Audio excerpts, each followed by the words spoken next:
देखो रिकॉर्डिंग का मैसेज क्या और स्क्रीन शेयर है। Yes ma'am.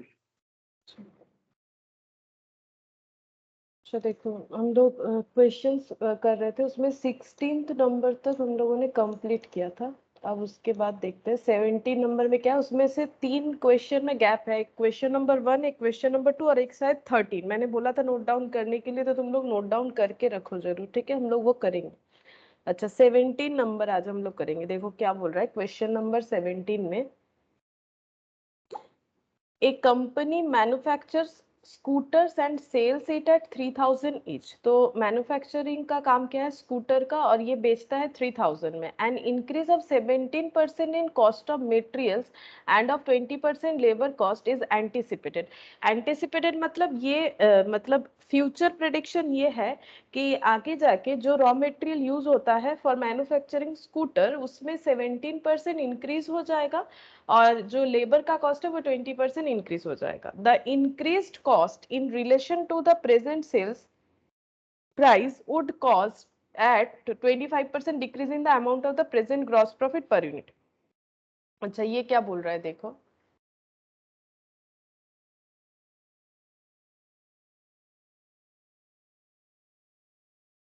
Good evening Roshni. Good evening दीदी। अच्छा देखो यहाँ पर बोल रहा है कि the increased cost in relation to the present sale. अभी जो सेल हो रहा है आगे जाके बोल रहा है कॉस्ट इंक्रीज हो जाएगा मेटेरियल के लिए और लेबर पे, ये दोनों कॉस्ट इंक्रीज होगा। Sales price would cause at 25% decrease in the amount of present cell.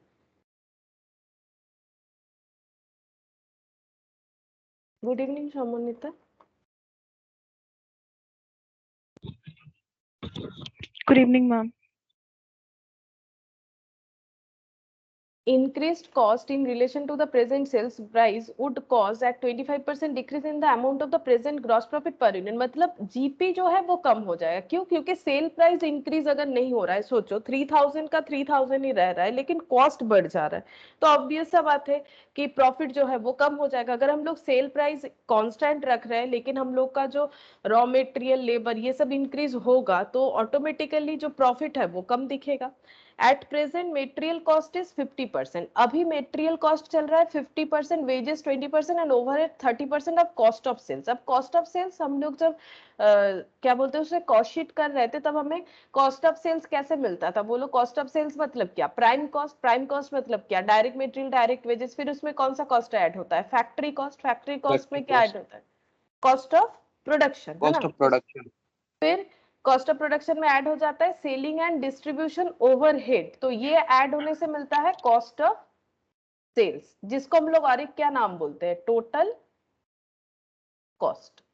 जो total cost of cost. Sales, हाँ, जो कॉस्ट ऑफ सेल्स है वही टोटल कॉस्ट है। टोटल कॉस्ट का 50% मेटेरियल, टोटल कॉस्ट का 20% वेजेस, टोटल कॉस्ट का 30% ओवरहेड। क्या ये 100% बता रहा है? देखो मतलब कुछ बचा हुआ कॉस्ट नहीं है, 100% ही बता रहा है। 50 20 30, 50 20 कितना हो गया? 70, 70 30 कितना हो गया? 100।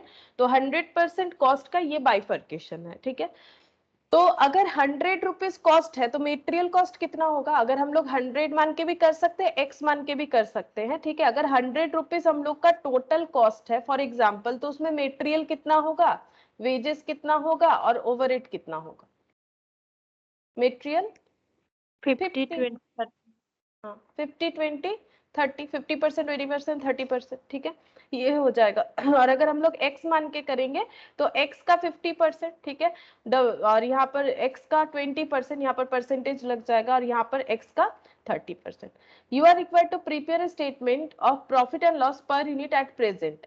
अब बोल रहा है कि प्रेजेंटली क्या प्रॉफिट या लॉस हो रहा है ये बताओ, और पॉइंट बी में compute the new selling price to produce the same percentage of profit to cost of sales as before. तो अगर प्राइस नहीं बढ़ रहा था तब जितना परसेंटेज ऑफ जीपी था उतना ही अगर हमें रखना है तो हमें सेलिंग प्राइस में क्या चेंजेस करना पड़ेगा? क्योंकि अगर सेलिंग प्राइस चेंज नहीं करेंगे तो प्रॉफिट कम हो जाएगा। तो ये क्वेश्चन हमें ये बता रहा है, पहले तो ये पूछ रहा है कि बोलो प्रेजेंट सिचुएशन क्या है, कितना प्रॉफिट लॉस कमा रहे हैं। सेकेंड बोल रहा है कि अगर हम लोग उतना ही परसेंटेज ऑफ प्रॉफिट रखेंगे जितना पहले रख रहे थे तो सेलिंग प्राइस बढ़ाना पड़ेगा क्योंकि कॉस्ट तो बढ़ गया है, तो फिर कितना सेलिंग प्राइस रखें ये पूछ रहा है, ठीक है। अच्छा तो question number 70।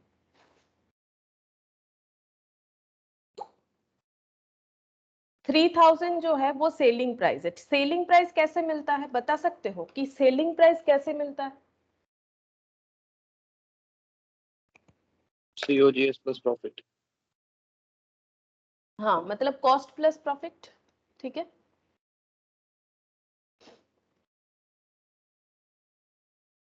Cost plus profit equal to selling price. ठीक है, अच्छा, जो प्रोडक्ट हम लोग बेच रहे हैं दैट इज स्कूटर, उसका सेलिंग प्राइस तो गिवन है, कितना है? 3000। अब कॉस्ट और प्रॉफिट हमें नहीं पता, तो हम लोग एज्यूम कर लेते हैं कि कॉस्ट x है और प्रॉफिट y है। ठीक है, कॉस्ट x है, आपने प्रॉफिट y। 30,000 लिख दिया। अच्छा, 3000, 3000। अच्छा, तो ये पहले ऊपर लिख लेते, let x be the cost, क्योंकि लिखना पड़ेगा, नहीं तो कैसे समझ में आएगा, एंड y बी प्रॉफिट, ऐसे लिख लेते हैं। उसके बाद लिखा मैंने ये कॉस्ट है, ये प्रॉफिट है। तो ये प्रेजेंट कॉस्ट के मटेरियल, ये टोटल कॉस्ट है। अब इस कॉस्ट में क्या क्या इनकर्ड है? इस कॉस्ट में मटेरियल, लेबर, ओवरहेड। ठीक है, ये एक्स में क्या क्या इनकर्ड है? जैसे मैंने 100 का 3 पार्ट करके दिखाया ना, सिमिलरली एक्स का भी 3 पार्ट होगा। ठीक है, मटेरियल, लेबर, ओवरहेड, वही हम लोग यहाँ पर करके देखेंगे कि ये एक्स टोटल कैसे बन रहा है। ठीक है, एक्स में क्या क्या इंक्लूडेड है? Material equal to labour equal to, ये सब हम लोग प्रेजेंट सिचुएशन कैलकुलेट कर रहे हैं, और ओवरहेड इक्वल टू, तो यहाँ पर बताया है कि 20% ऑफ लेबर कॉस्ट, सॉरी ये तो बढ़ रहा है, यहाँ पर प्रेजेंट मटेरियल कॉस्ट इज 50%, तो 50% ऑफ क्या हो जाएगा? ऑफ एक्स, है ना? तो इसको अगर हम लोग कैलकुलेट करेंगे, 50% मतलब क्या होता है? 50/100 मतलब 0.5, तो 0.5 एक्स हो गया। लेबर हो जाएगा 20% ऑफ एक्स, जैसे हम लोग 100 का कर रहे थे, बस उसकी जगह हम लोग ऐसे कर रहे हैं।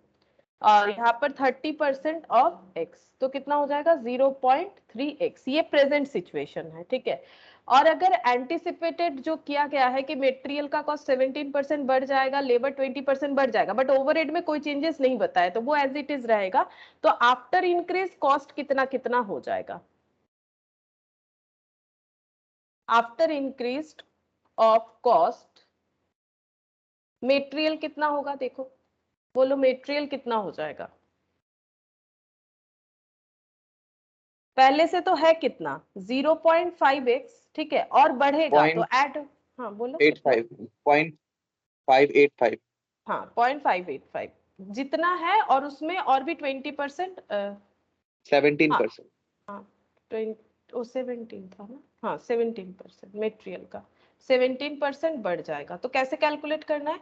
0.5x और 17% कर लो 0.5 का, कैलकुलेटर में सिंपल 0.5 लिख के 17% कर लो, दिखा देगा 0.085, और x है तो x लिख देंगे। अब ये दोनों को ऐड कर दो, 0.585x, ये हो जाएगा। अच्छा, लेबर पहले से था 0.2x, और अभी बढ़ जाएगा 20%। 0.24। हाँ,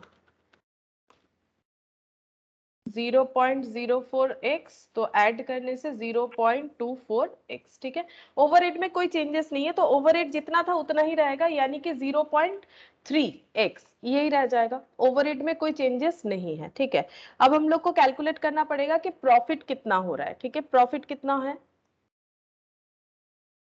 प्रॉफिट हो जाएगा, देखो प्रॉफिट कितना है, यहाँ पर कुछ बोला नहीं है, लेकिन हम लोग कैलकुलेट तो कर सकते हैं ना। 25% बोल रहा है selling price, the increased cost in relation to present sale price would cause at 25% decrease in the amount of present gross profit per unit. अच्छा,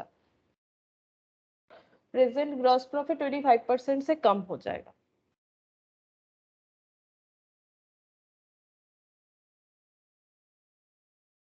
गुड इवनिंग ज्योति।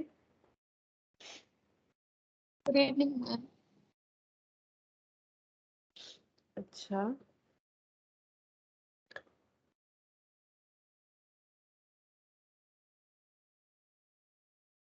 एक काम करते हैं, पहले टोटल कॉस्ट निकाल लेते हैं, टोटल कॉस्ट आफ्टर इंक्रीमेंट, ये भी निकाल लेते हैं, total cost after increased cost. Material का हो गया 0.585x, लेबर का हो गया 0.24x, और ओवरहेड का जैसा था वैसा ही 0.3x। अब ऐड कर लेते हैं, देख लेते हैं कितना आता है। 0.585, 0.24, 1.125. 1.125x, ये हो गया आफ्टर इंक्रीज्ड कॉस्ट। और बिफोर इंक्रीज्ड तो ये था, बिफोर इंक्रीज्ड ये सब ऐड करने से आ जाएगा हम लोग का, इसको भी ऐड कर लेते हैं, 0.5 हो जा रहा है, हाँ 1x ही तो होगा क्योंकि ये 100% माना था हम लोगों ने, ये 1x हो गया। अच्छा,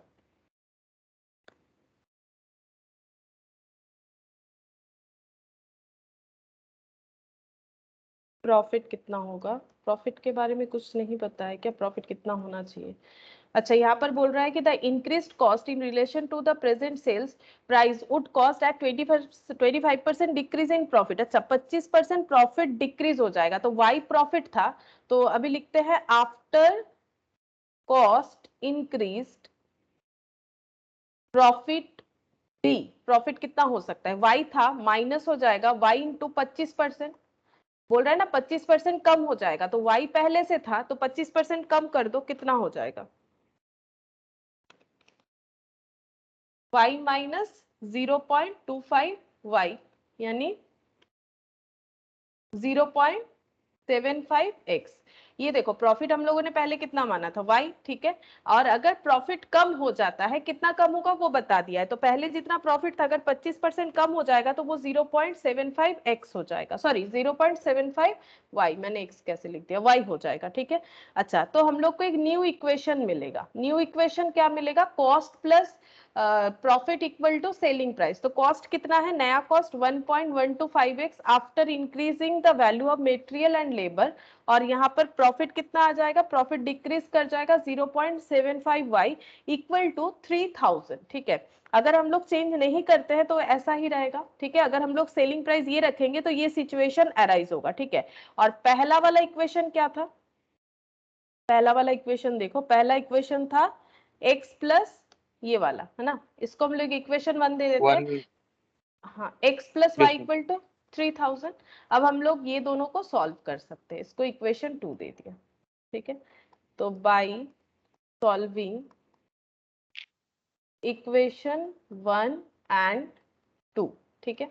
तो 1.125 x है, 0.75 y है, तो यहाँ पर एक बार लिख लेते हैं दोनों इक्वेशन को, ठीक है, नहीं तो बार बार चेंज करना पड़ेगा। एक ये वाला इक्वेशन है और दूसरा है 1.125x plus 0.75y equal to 3000, ठीक है।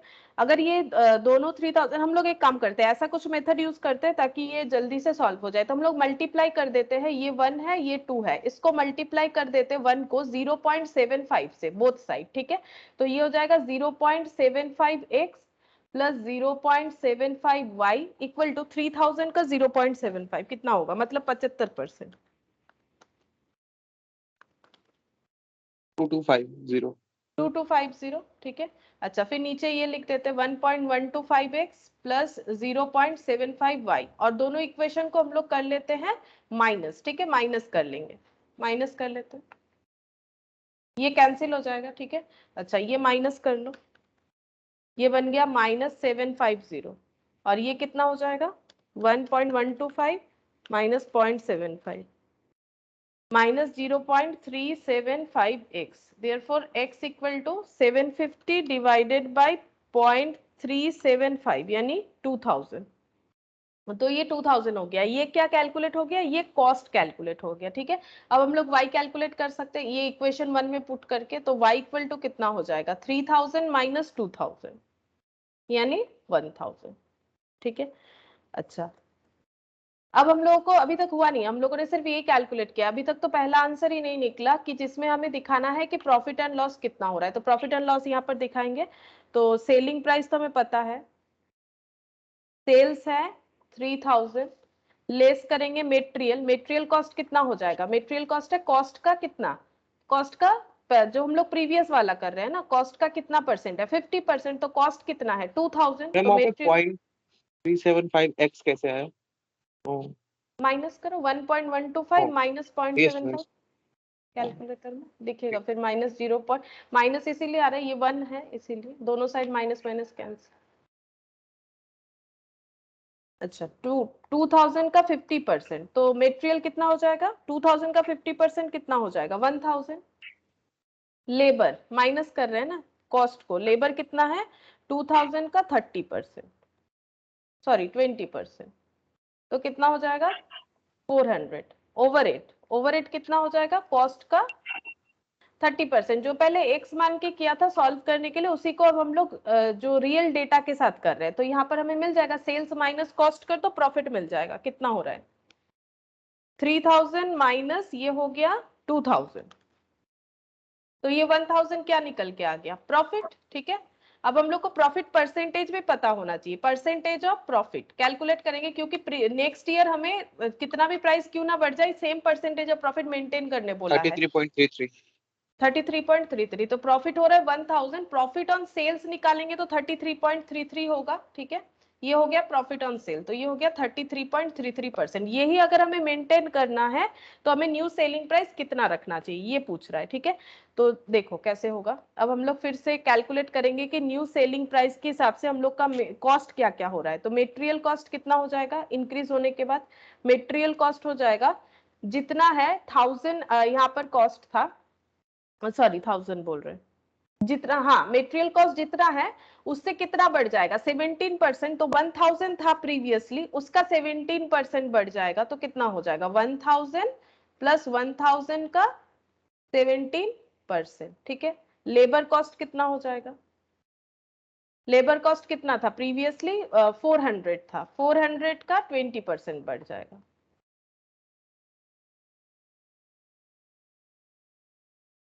और ओवरहेड जैसा था वैसा ही रहेगा, ओवरहेड कॉस्ट 600, ओवरहेड कॉस्ट 600 था, तो 1000 का 17%, 1170, और ये 400 का, हाँ 480, तो ये नया प्राइस इतना होगा इंक्रीज होने के वजह से, तो 480 प्लस 600 प्लस 1170, 2250, ये कॉस्ट हो गया।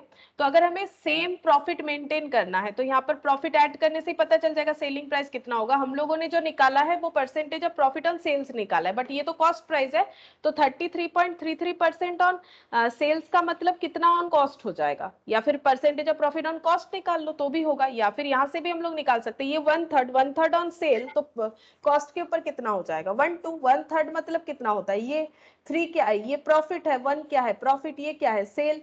तो अगर प्रॉफिट 1 रुपया है, सेल 3 रुपया है, तो कॉस्ट कितना हो जाएगा 2, ऐसे करके। ठीक है, या फिर यहाँ से कैलकुलेट कर लो परसेंटेज ऑफ प्रॉफिट, ये है ऑन, 50% है क्या? हाँ बोलो, हाँ 50%, 50%। ऑन कॉस्ट निकालोगे तो ऐसा हो जाएगा 1000 डिवाइडेड बाय ये कॉस्ट कितना है 2000 इंटू 100, देखो 50% ही आ जाएगा 50%। ठीक है, कोई भी एक अप्रोच हम लोग ले सकते हैं। तो यहाँ पर प्रॉफिट 50% ऑन कॉस्ट, तो यहाँ पर 50% ऑन कॉस्ट मतलब 2250 का 50%, 2250 डिवाइडेड बाय 2 कर दो, आधा 1125, 3375, ये क्या हो जाएगा न्यू सेलिंग प्राइस। अगर हम लोग ये सेलिंग प्राइस रखेंगे तो कॉस्ट बढ़ने के बाद भी हम लोग वही परसेंटेज ऑफ प्रॉफिट कमा सकते हैं जो हम लोग प्रीवियसली अर्न कर रहे थे। ठीक है, ये वही बता रहा है क्वेश्चन। ठीक है, बस इसमें सॉल्व करने के लिए थोड़ा सा टाइम लगेगा, क्योंकि यहाँ पर एक ऐसे करके हमें एज्यूम करना पड़ेगा, परसेंटेज दे रखा था अमाउंट नहीं। बाकी क्वेश्चन कुछ वैसा नहीं है, मतलब कुछ नया कुछ इसमें नहीं दिखेगा तुम लोग को। ठीक है, सेम वैसे ही है जैसे पहले भी हम लोगों ने किया था। तो न्यू सेलिंग प्राइस कैलकुलेट हो गया।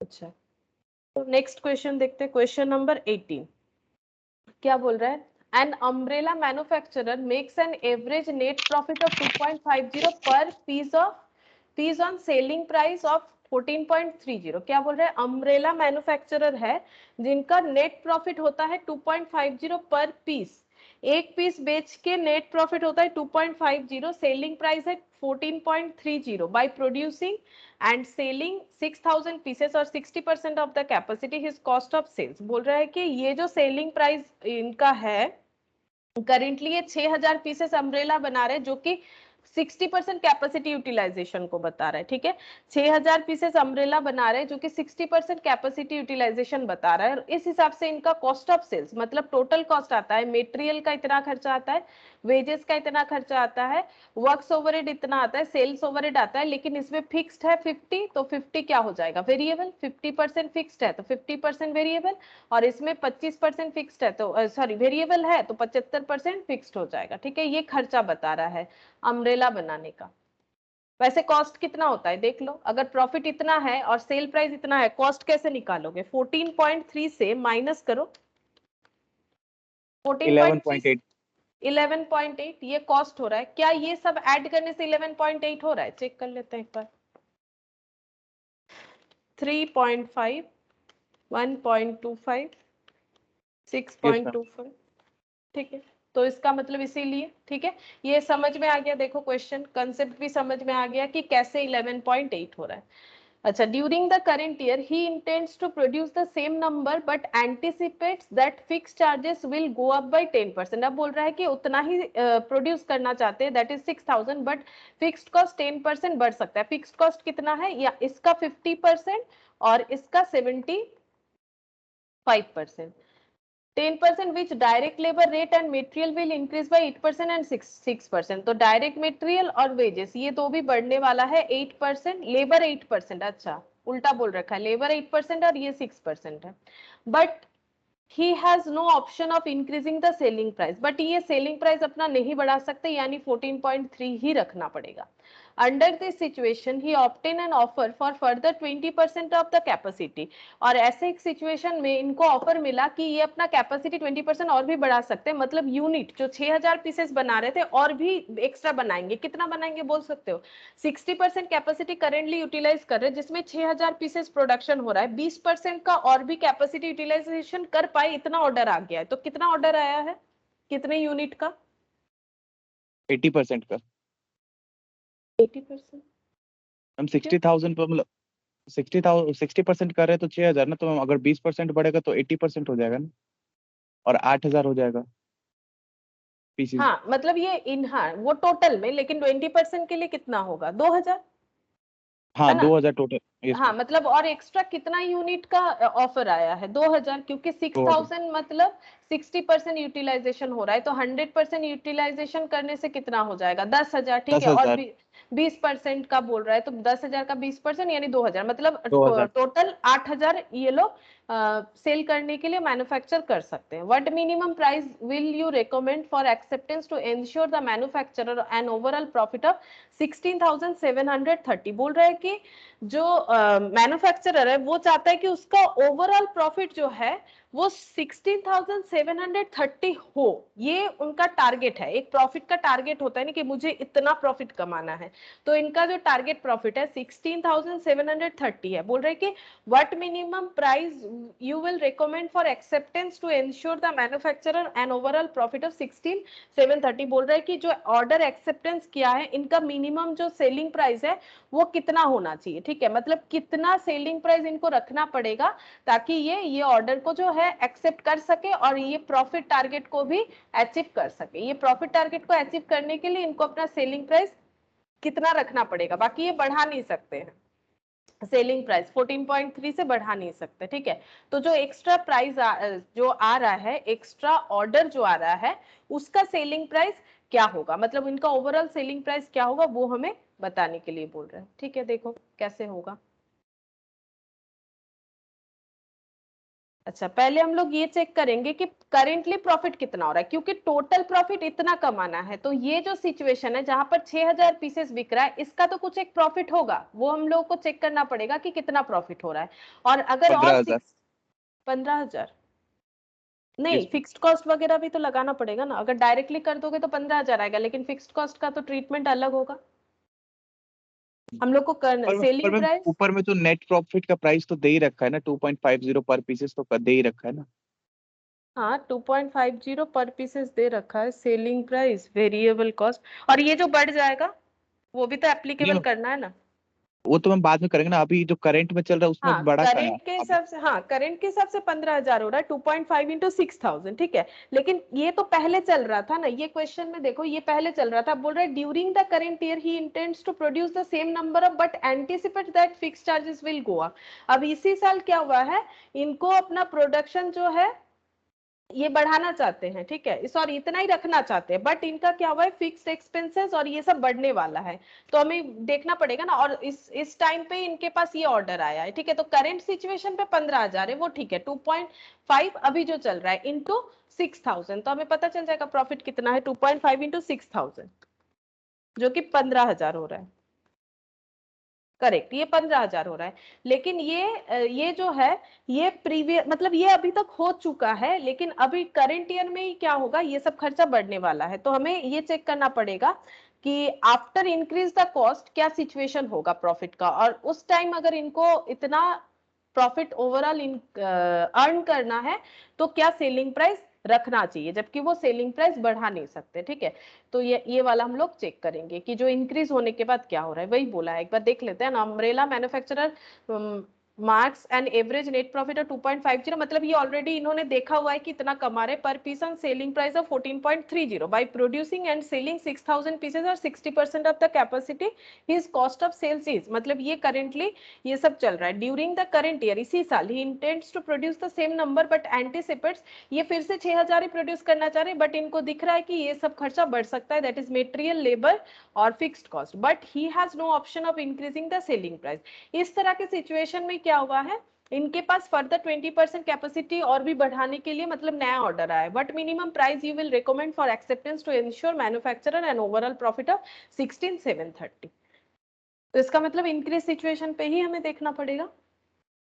अच्छा, तो अब हम लोग यहाँ पर लिखते हैं पर्टिकुलर्स, कि अगर सारा खर्चा बढ़ जाता है जैसे जैसे बोला गया है तो कितना प्रॉफिट हम लोग अर्न कर सकते हैं। अच्छा, तो यहाँ पर लिखेंगे सेलिंग प्राइस। सेलिंग प्राइस तो चेंज नहीं कर सकते हैं, तो सेलिंग प्राइस जैसा है वैसा ही रहेगा। पर यूनिट निकाल लेते हैं 14.30, ठीक है। अच्छा, सेलिंग प्राइस हो गया। अब हम लोग यहाँ पर निकालेंगे वेरिएबल कॉस्ट, क्योंकि फिक्स्ड कॉस्ट भी है ना तो अलग अलग लिखेंगे। वेरिएबल कॉस्ट में क्या आ जाएगा, मेटेरियल। मेटेरियल अगर बढ़ जाता है तो कितना हो जाएगा, 3.5 था और बढ़ जाएगा कितना, ये बढ़ रहा 6%। है 6%, तो 3.5 प्लस 3.5 इंटू 6% जितना होगा 3.71। 3.71, हाँ 3.71 मेटेरियल हो गया। अच्छा, मेटेरियल के बाद डायरेक्ट वेजेस 8%, शायद 8% बढ़ रहा है, 1.25, हाँ 1.25 का 8%, 8%, 1.35। अच्छा 1.35। अच्छा, डायरेक्ट वेजेस हो गया। वर्क्स ओवरहेड का हम लोग वेरिएबल पोर्शन लेंगे, क्योंकि हम लोग वेरिएबल कॉस्ट लिखे हैं, तो 50% वेरिएबल होगा, 50% फिक्स्ड है। तो वर्क्स ओवरहेड 3.125 में उसमें इंक्रीज हो रहा है क्या? नहीं, उसमें इंक्रीज नहीं हो रहा है, फिक्स्ड कॉस्ट में होगा। तो 6.25 का 50% कर लेंगे जो वेरिएबल पोर्शन है, तो ये हो जाएगा कितना आ रहा है, 3.125। 3.125। और ये सेल्स ओवरहेड का भी वेरिएबल पोर्शन 25%, इसमें भी कोई इंक्रीज नहीं है। Sales over 0.20। 0.20, अच्छा 0.80 का 25%, ये वेरिएबल कॉस्ट हो गया। अच्छा, लेस करने से कंट्रीब्यूशन मिल जाएगा, कंट्रीब्यूशन निकाल लेते हैं 0.3 में। कंट्रीब्यूशन कंट्रीब्यूशन कैसे निकलेगा, 1 माइनस 2 करके, सेल्स माइनस वेरिएबल कॉस्ट, तो 14.30 minus 3.71 minus 1.35 minus 3.125 minus 0.2, 5.915। 5.915।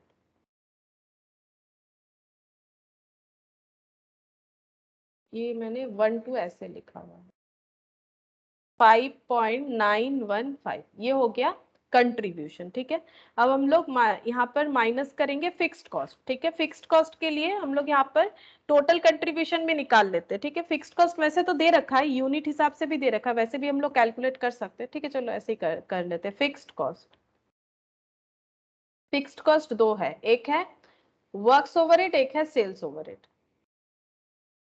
Works overhead और दूसरा है sales overhead.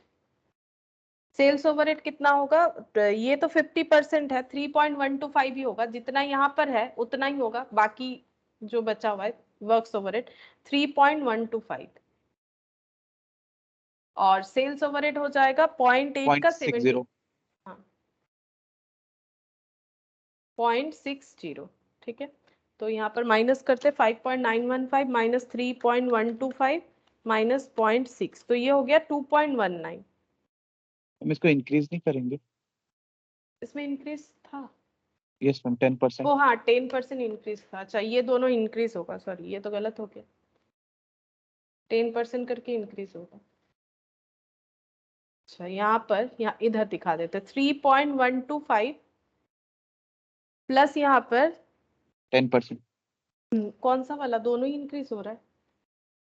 That fixed charges will go up, हाँ दोनों ही इंक्रीज हो रहा है। ठीक है, 3.125 इंटू 10%, 3.4375।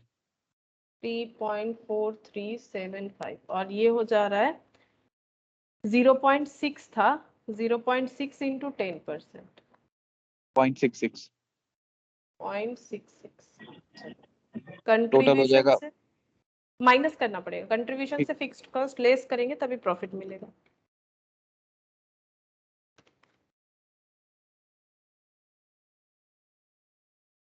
मैम 1.8175। 1.8175 ये हो गया। अच्छा टोटल प्रॉफिट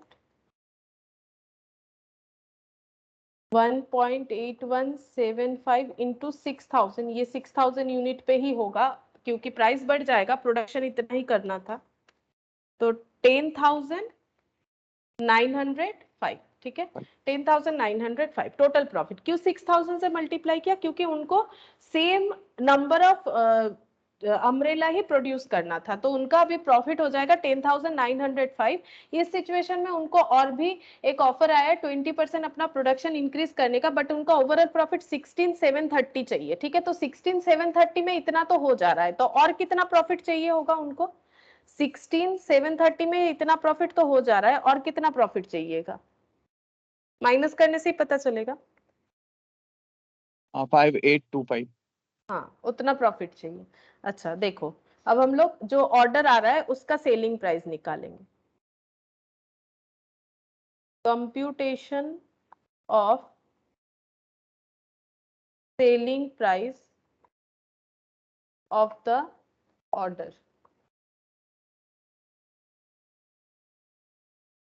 तो वेरिएबल कॉस्ट कितना है, वेरिएबल कॉस्ट कितना आएगा, वेरिएबल कॉस्ट वही है जो बढ़ जा रहा है ना, ये वाला कॉस्ट है वेरिएबल कॉस्ट है, तो ये सब ऐड करना पड़ेगा। कितना कितना वेरिएबल कॉस्ट था, ऐड कर लेते, बार बार लिखने से क्या फायदा। 3.71 प्लस 1.35 प्लस 3.125 प्लस 0.2, इतना वेरिएबल कॉस्ट लग रहा है। टोटल कितना हो रहा है 8.385, 8.385 ये वेरिएबल कॉस्ट लगेगा, है ना। यही तो अभी करंट सिचुएशन हो रहा है कि मटेरियल वेजेस ये सब थोड़ा चेंज होके, मतलब इंक्रीज होने के बाद वेरिएबल कॉस्ट इतना आएगा। और ऑर्डर कितने का आ रहा है, ऑर्डर तो 2000 यूनिट का हो रहा है, अभी हम लोगों ने चेक किया था कि 60% मतलब अगर 6000 होता है तो 20% इंक्रीज करने का मतलब है 2000, तो इतना वेरिएबल कॉस्ट तो लगेगा। अगर 2000 का ऑर्डर लेंगे तो इतना वेरिएबल कॉस्ट लगेगा, तो वेरिएबल कॉस्ट टोटल कितना हो जाएगा 16,770, ये वेरिएबल कॉस्ट हो जाएगा। ठीक है, अच्छा अब प्रॉफिट, प्रॉफिट कितना होगा, प्रॉफिट कितना अर्न कर सकते हैं इस पे, ऑलरेडी हम लोगों को प्रॉफिट कितना चाहिए पता है, 16,730 हमें टोटल प्रॉफिट चाहिए। हम लोग करेंटली 6,000 पीसेस जो अम्ब्रेला बेचेंगे उसमें कितना प्रॉफिट कमा लेंगे, 10,905। तो और कितना प्रॉफिट कमाना पड़ेगा टारगेट अचीव करने के लिए, हम लोग उतना ही प्रॉफिट इसमें जोड़ देंगे। 10,905 कितना हो रहा है, 5825। देखो कंसेप्ट समझ में आया कि नहीं, ये कॉस्ट तो लगेगा ही लगेगा, वेरिएबल कॉस्ट। अगर 2000 यूनिट हम लोग ज्यादा प्रोडक्शन करेंगे, फिक्स्ड कॉस्ट क्यों नहीं कंसीडर करें, क्या फिक्स्ड कॉस्ट में कोई चेंजेस होगा अगर हम लोग 2000 यूनिट प्रोडक्शन ज्यादा करेंगे, फिक्स्ड कॉस्ट तो एज इट इज रहेगा, तो उसका तो कोई इंपैक्ट नहीं दिखेगा।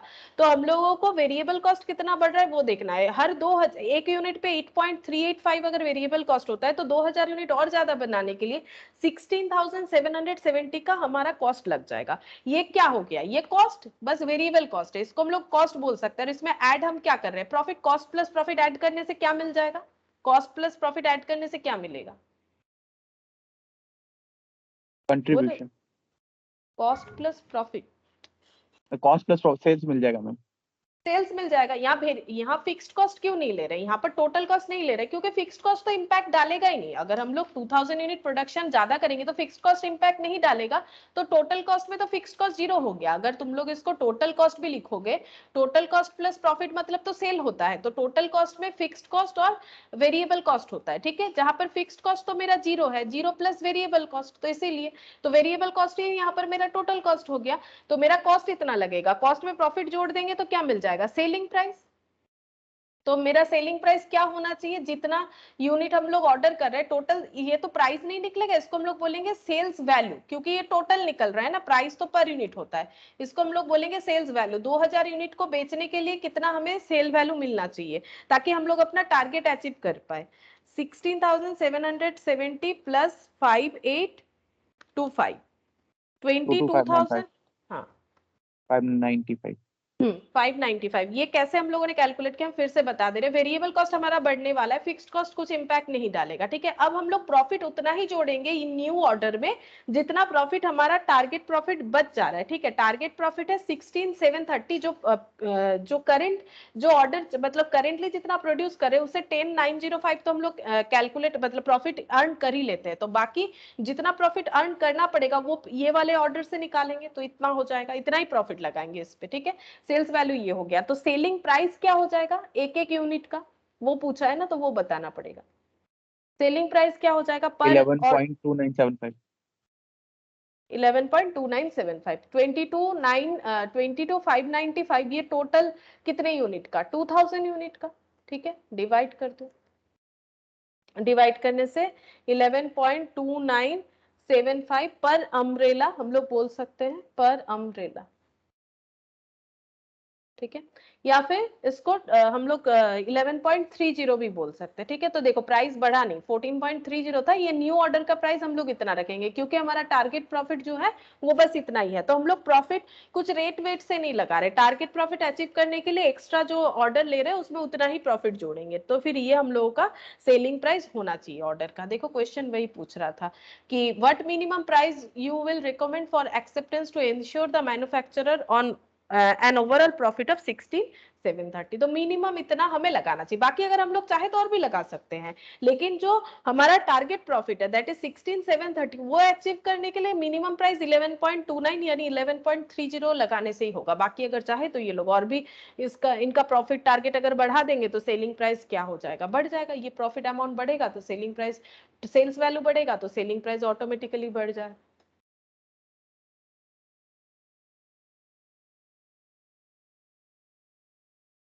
अच्छा, illustration 19 देख।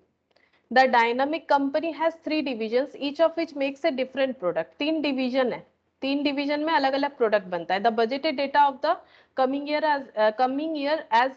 are as follows, ठीक है। सेल्स दे रखा है, direct material, direct labour, direct expense, fixed cost. तो ये क्या है, ये क्या दिख रहा है, सेल से अगर सारा चीज माइनस कर दिया है तो क्या दिख रहा है, ये प्रॉफिट। प्रॉफिट, क्योंकि फिक्स्ड और वेरिएबल दोनों ही खर्चा हम लोगों ने यहाँ पर माइनस कर रखा है। The management considering to close down the division C, ये लोग चाहते हैं डिवीजन सी को बंद कर दे। There is no possibility of reducing fixed cost, ठीक है, हम लोग फिक्स्ड कॉस्ट चाहे भी तो रिड्यूस नहीं कर सकते हैं। Advise whether or not division C would be close down, क्या डिवीजन सी क्लोज करना सही रहेगा कि नहीं रहेगा। तो हमें पहले देखना पड़ेगा कि विद डिवीजन सी हमारा क्या प्रॉफिट हो रहा है, ठीक है, और डिवीजन सी को अगर हटा देते हैं तो हमारा क्या चेंजेस, मतलब प्रॉफिट होगा कि लॉस होगा। अगर डिवीजन सी हटा देने से हमारा प्रॉफिट कम हो जाएगा या लॉस हो जाएगा तो हमें डिवीजन सी बंद नहीं करना चाहिए, चाहे फिक्स्ड कॉस्ट हमारा क्यों ना लगे। और अगर हमारा मतलब प्रॉफिट होगा तो मतलब डिवीजन सी को बंद कर देने से हमारा प्रॉफिट होगा तो हम लोग डिवीजन सी को बंद कर देंगे। तो पहले चेक करना पड़ेगा, चेक करते हैं पहले करंट सिचुएशन में तीनों डिवीजन ओपन रहने से क्या होगा।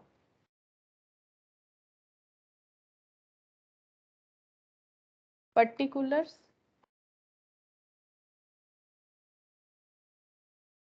ए B C, total sales given है, देखो 1,12,56, 84,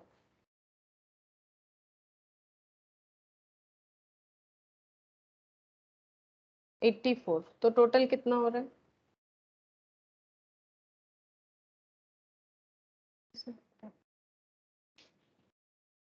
2,22,000।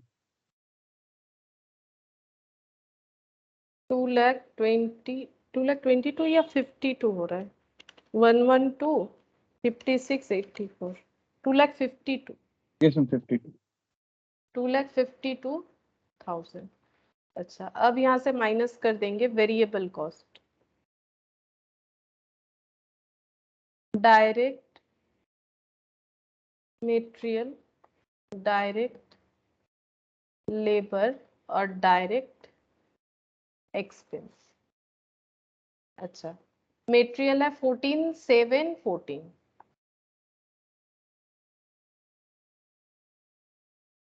तो टोटल कितना हो जाएगा 14, 14, 28 प्लस 7, 35, 35,000। डायरेक्ट लेबर 5,600, 7,000, 5,600, 7,000 और 22,400, तो 5,600, 35,000। अच्छा 35,000।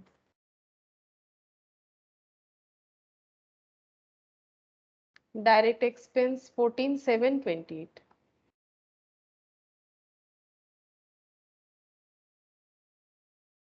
अच्छा 14 प्लस 7 प्लस 49,000। 49,000। अच्छा, कंट्रीब्यूशन निकल जाएगा, कंट्रीब्यूशन 112 माइनस 14 माइनस 56 माइनस 14, मतलब 28,000।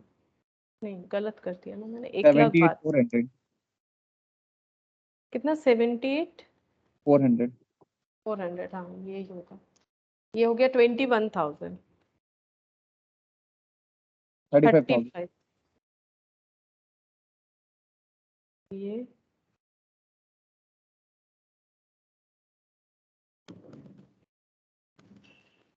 19,600। हाँ 19,600, और ये 2,52,000, 35, 35, 70, 70 और 49,000, 1,33,000। 1,33,000। अच्छा, ये हो गया कंट्रीब्यूशन, लेस करना पड़ेगा फिक्स्ड कॉस्ट। फिक्स्ड कॉस्ट हम लोग लेस करेंगे, फिक्स्ड कॉस्ट कितना है देखते हैं। फिक्स्ड कॉस्ट है 28, 14 और 28। अच्छा 70, टोटल में 70,000 हो रहा है, ठीक है, तो हम लोग ये टोटल में ही लिख देते हैं 70,000, ठीक है। तो प्रॉफिट ओवरऑल देखना पड़ेगा ना, किसी भी ऑर्गेनाइजेशन का प्रॉफिट तो ओवरऑल देख सकते हैं हम लोग, ठीक है। तो ओवरऑल अगर प्रॉफिट देखेंगे तो कितना हो जाएगा 63,000। 63,000। ये प्रॉफिट कमाएंगे अगर तीनों का तीनों डिवीजन जो है ओपन रहेगा, और अगर सी डिवीजन बंद कर देते हैं तो प्रॉफिट कितना होगा। ये ऐसा मैंने इसीलिए कंपेयर किया क्योंकि सी डिवीजन बंद करने पे भी बोला है कि फिक्स्ड कॉस्ट जो है वो बंद नहीं होने वाला, मतलब अगर एक डिवीजन बंद भी हो जाता है तो क्या फिक्स्ड कॉस्ट 70,000 ही रहेगा, ये सोचो। क्योंकि क्वेश्चन बोल दिया है कि सी डिवीजन अगर बंद भी कर देते हैं there is no possibility of reducing fixed cost, तो फिक्स्ड कॉस्ट कितना रहेगा ओवरऑल 70,000. 70,000 मतलब ये नहीं है कि ये 28,000 नहीं लगेगा, सिर्फ ये और ये लगेगा, ऐसा नहीं है, ठीक है, ऐसा नहीं है। चाहे सी ओपन रहे चाहे क्लोज रहे, टोटल फिक्स्ड कॉस्ट जो है वही लग रहा है, उसमें कोई भी रिडक्शन का पॉसिबिलिटी नहीं है। तभी मैंने ओवरऑल प्रॉफिट जो है वो चेक किया है। अलग अलग प्रॉफिट चेक करने से भी होगा, लेकिन ओवरऑल प्रॉफिट इसीलिए चेक किया है ताकि ये पता चले कि 70,000 जो लग रहा है उसके बाद भी प्रॉफिट में क्या चेंजेस आएगा, ठीक है। अब हम लोग ए बी अगर 2 यूनिट ओपन रखते, सी को क्लोज डाउन कर देते हैं तो क्या होगा, देखो। If C is closed down तो क्या सिचुएशन होगा, particulars A B total. Profit होगा क्योंकि सी में लॉस हो रहा है फिक्स्ड कॉस्ट माइनस करने के बाद। पिछले वाले क्वेश्चन में प्रॉफिट होगा, दोनों में ही होगा, लेकिन कम या ज्यादा वो देखना पड़ेगा। दोनों केस में ही प्रॉफिट होगा। अगर बंद भी कर देते हैं प्रॉफिट होगा लेकिन रिड्यूस हो जाएगा। देखो चेक करके, 1,12,000 प्लस 56,000 कितना हो रहा है, 1,68,000। Variable cost, direct material, direct labour, हम डायरेक्ट लिख के हम लोग ने टोटल तो कर लिया था, वेरिएबल को डायरेक्ट लिख देता ना। हाँ ये तो 5,600 और 14,000।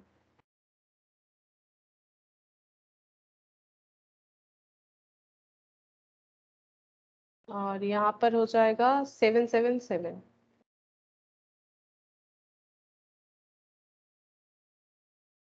वहां से देख के ही लिख लेंगे। यहाँ पर 14 और 7 कितना हो जाएगा, 21। ये कितना हो जाएगा, 56 और 7 नहीं 5,600 हो रहा है, 33600। 12,600 और ये हो जाएगा 21,000। तो ये माइनस करने से हो जाएगा 78,400 और 35।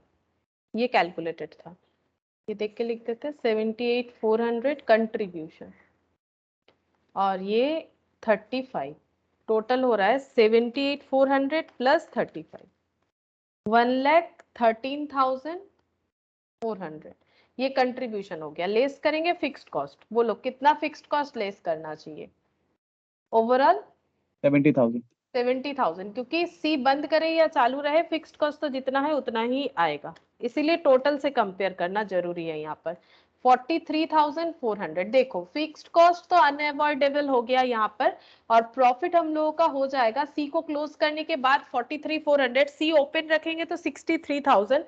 तो बोलो हमें सी को क्लोज डाउन करना चाहिए कि सी ओपन रखना चाहिए, ओपन रखना चाहिए मैम, क्योंकि प्रॉफिट रिड्यूस हो रहा है। जब मेरा 70,000 का खर्चा वो हम बंद ही नहीं कर सकते, तो मेरा सी को तो फिर खुला रखना चाहिए, इससे मेरा प्रॉफिट जो है जितना कम हो रहा है वो तो नहीं होगा, ठीक है। तो हम लोग यहाँ पर लिखेंगे from the above computation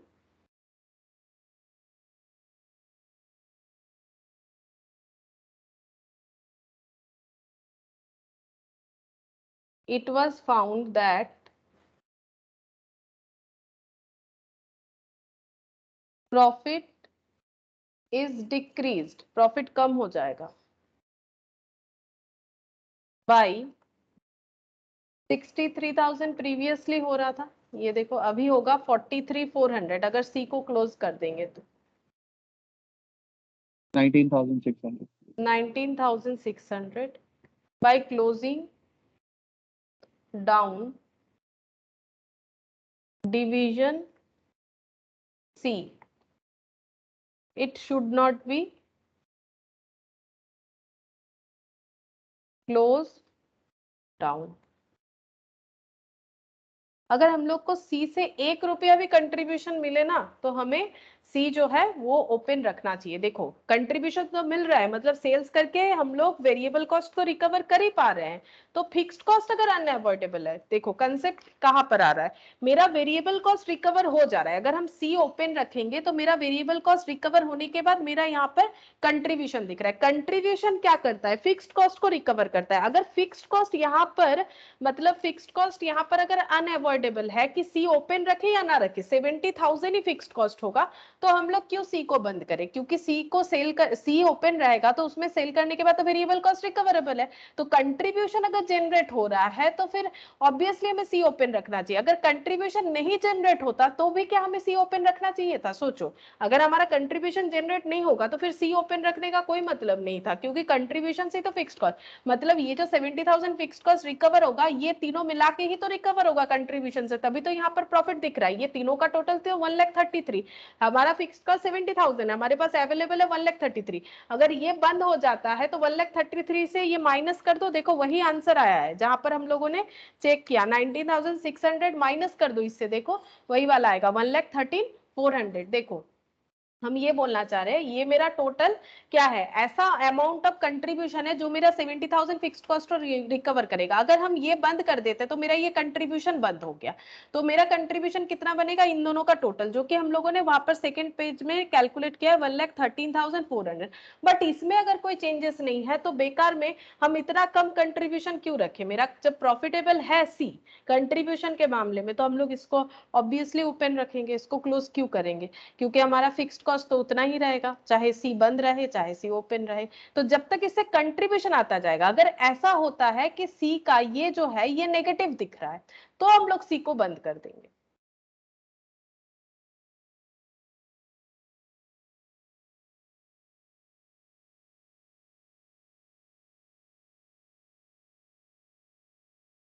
question number 20 देखो, बोल रहा है कि mister young has 1,50,000 invested in A business, he wants से 15% प्रॉफिट ऑन हिज मनी। तो बोलो कितना प्रॉफिट कमाना चाहते हैं? अगर 15% कमाना चाहते तो कितना अमाउंट बताओ? अगर इतना इन्वेस्ट किया है, प्रॉफिट 15% कमाना चाहते तो 22,500 22,500 इंटू हो जाएगा, इसमें ये क्या हो जाएगा, इंटू 1,50,000 का 15% रिटर्न जनरेट करना है।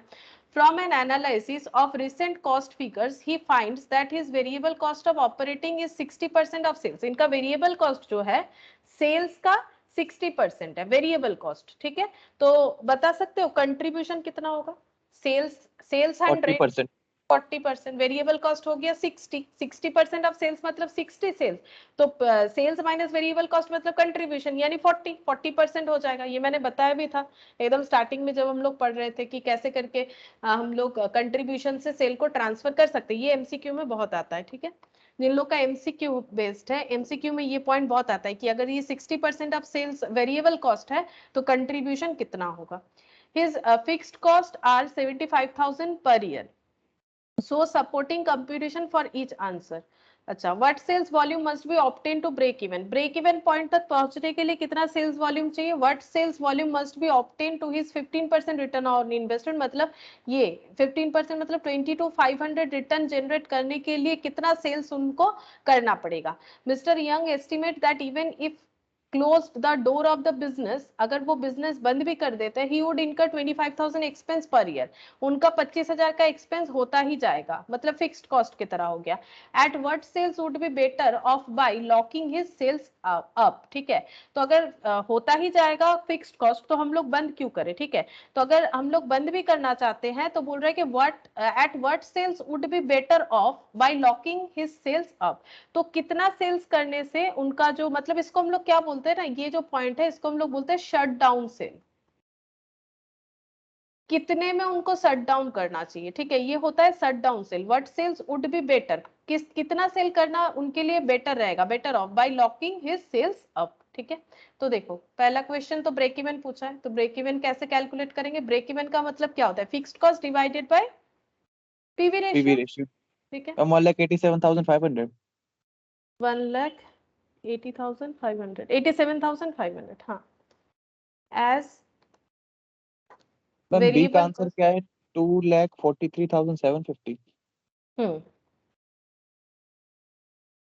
as variable cost is 60%, then PV ratio is 40%, 60% of sales। तो break even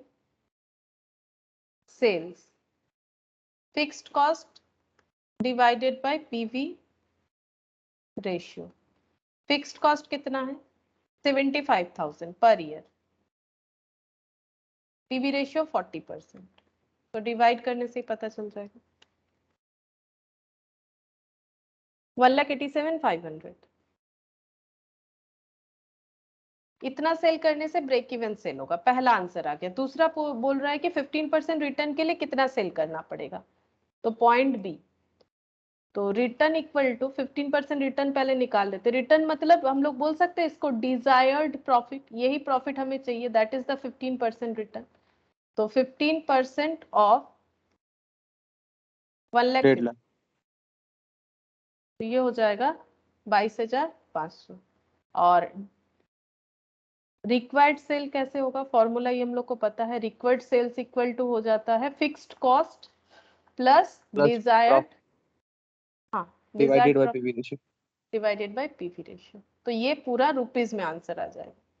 fixed cost 75,000, Dzire profit 22,500। ये क्यों होता है ये भी मैंने बताया था, इसका मतलब कंट्रीब्यूशन होता है। पीवी रेशियो मतलब contribution by sale, contribution contribution cancel, sale निकल जाएगा 40%।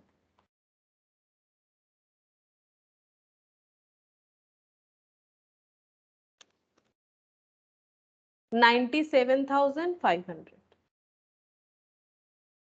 divided by 40%, 2,43,750। इतना सेल करना पड़ेगा अगर 22,500 का प्रॉफिट इनको अर्न करना है तो। नेक्स्ट बोला है कि अगर वो एस्टिमेट कर रहे हैं कि अगर वो क्लोज डाउन भी कर देते हैं तो उनके बिजनेस में 25,000 का एक्सपेंसेस जो है वो होता ही जाएगा। इसको हम लोग बोलेंगे शट डाउन कॉस्ट, ठीक है। बंद करने के बाद भी अगर कॉस्ट लग रहा है तो ये हो गया शट डाउन कॉस्ट, ठीक है। हम लोग को शट डाउन सेल निकालने के लिए बोल रहा है, ठीक है, शट डाउन सेल। तो शट डाउन सेल कैसे निकलेगा देखो, कौन से पॉइंट ऑफ सेल के बाद वो शट डाउन कर सकते हैं। शट डाउन सेल कैसे निकलेगा, यहाँ पर हम लोग का हो जाएगा fixed cost minus shut down cost. क्यों ऐसा हो रहा है देखो, टोटल तो 75,000 का फिक्स्ड कॉस्ट है, मतलब अनअवॉइडेबल कॉस्ट, लेकिन यहाँ पर बोल रहा है शट डाउन करने पे 75,000 नहीं 25,000 लगता ही जाएगा, ठीक है। तो यहाँ पर fixed cost minus shut down cost divided by हो जाएगा हम लोग का पीवी रेशियो, ठीक है। तो फिक्स्ड कॉस्ट कितना है 75,000, शट डाउन कॉस्ट कितना है 25,000।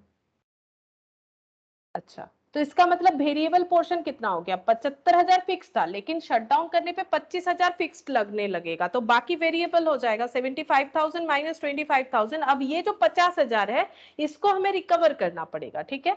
तो पीवी रेशियो कितना है 40%, तो 50,000 डिवाइडेड बाई 40%, 1,25,000। 1,25,000। ये जो है ये शटडाउन सेल होना चाहिए, शटडाउन सेल का अमाउंट ये होना चाहिए। अच्छा, at what sale would be better off by locking his sales up, तो ये 1,25,000 रुपीज के सेल पे शटडाउन सेल्स होगा। दीदी একটু দেখাও।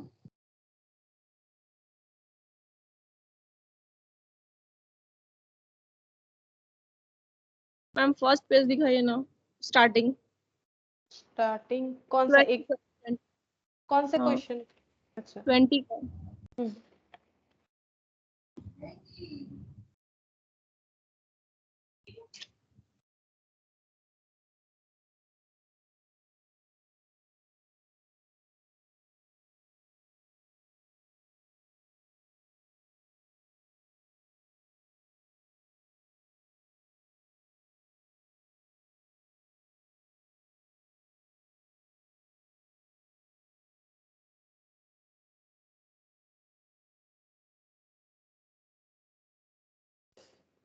हो गया मैम।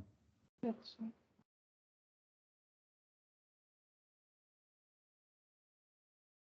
হয়ে গেছে দিদি। अच्छा अच्छा, देखो 21 में क्या बोल रहा है, the manager of a company provides you the following information, sales 4 lakh, cost variable 60% of sale, ठीक है। ये बोला नहीं है 60% ऑफ सेल, यानी 4 लाख का 60% कितना हो जाएगा 2,40,000, है ना। फिक्स्ड कॉस्ट 80,000, तो प्रॉफिट बिफोर टैक्स कितना हो जाएगा, माइनस करो 4 लाख से माइनस करो 2,40,000, हाँ 80,000 आएगा ना, 4 लाख माइनस 2 लाख 40, ये 1 लाख 60 माइनस 80, तो प्रॉफिट बिफोर टैक्स 80 आ गया। अच्छा, अब अगर टैक्स 60% देंगे तो 80 का 60% लगा दो तो बचा हुआ अमाउंट हो जाएगा profit after tax, that is 32,000। The company is thinking of expanding the plant, company चाहती है कि प्लांट को और भी एक्सपेंड करें। The increase fixed cost with plant expansion will be 40,000, अगर प्लांट को बढ़ाया जाएगा तो 40,000 का एक फिक्स्ड कॉस्ट बढ़ जाएगा। It is estimated that the maximum production in new plant will be worth 2,40,000, बोल रहे कि नया प्लांट लगाने के वजह से मैक्सिमम प्रोडक्शन 2,40,000 रुपीज का हो सकता है। The company also wants to earn additional income of 3,200 on investment, company चाहती है कि जितना इन्वेस्टमेंट किया है उस पर 3,200 इनकम करे। On the basis of computations give your opinion on plant expansion, बोल रहा है कि ये जो भी डेटा दिया हुआ इसके बेसिस पे हमें क्या करना है, हमारा ओपिनियन लगाना है कि प्लांट एक्सपेंशन हमें करना चाहिए या नहीं करना चाहिए। ठीक है, देखते हैं कि प्लांट एक्सपेंशन करें या ना करें। तो हम लोग को देखना पड़ेगा कि बिफोर एक्सपेंशन क्या सिचुएशन है, आफ्टर एक्सपेंशन क्या सिचुएशन है प्रॉफिट का, यही चीज हम लोगों को आफ्टर एक्सपेंशन भी दिखाना पड़ेगा। तो 2 कॉलम करके करेंगे, कंपेयर कर लेंगे कि आफ्टर एक्सपेंशन क्या प्रॉफिट रहेगा अगर हम लोग एक्सपेंशन करते हैं तो।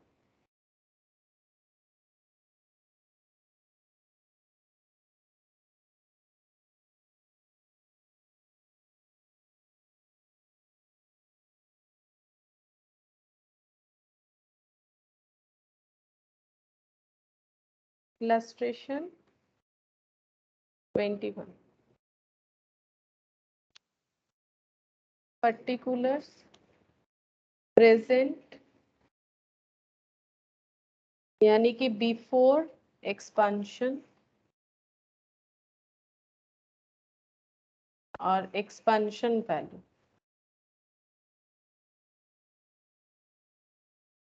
टोटल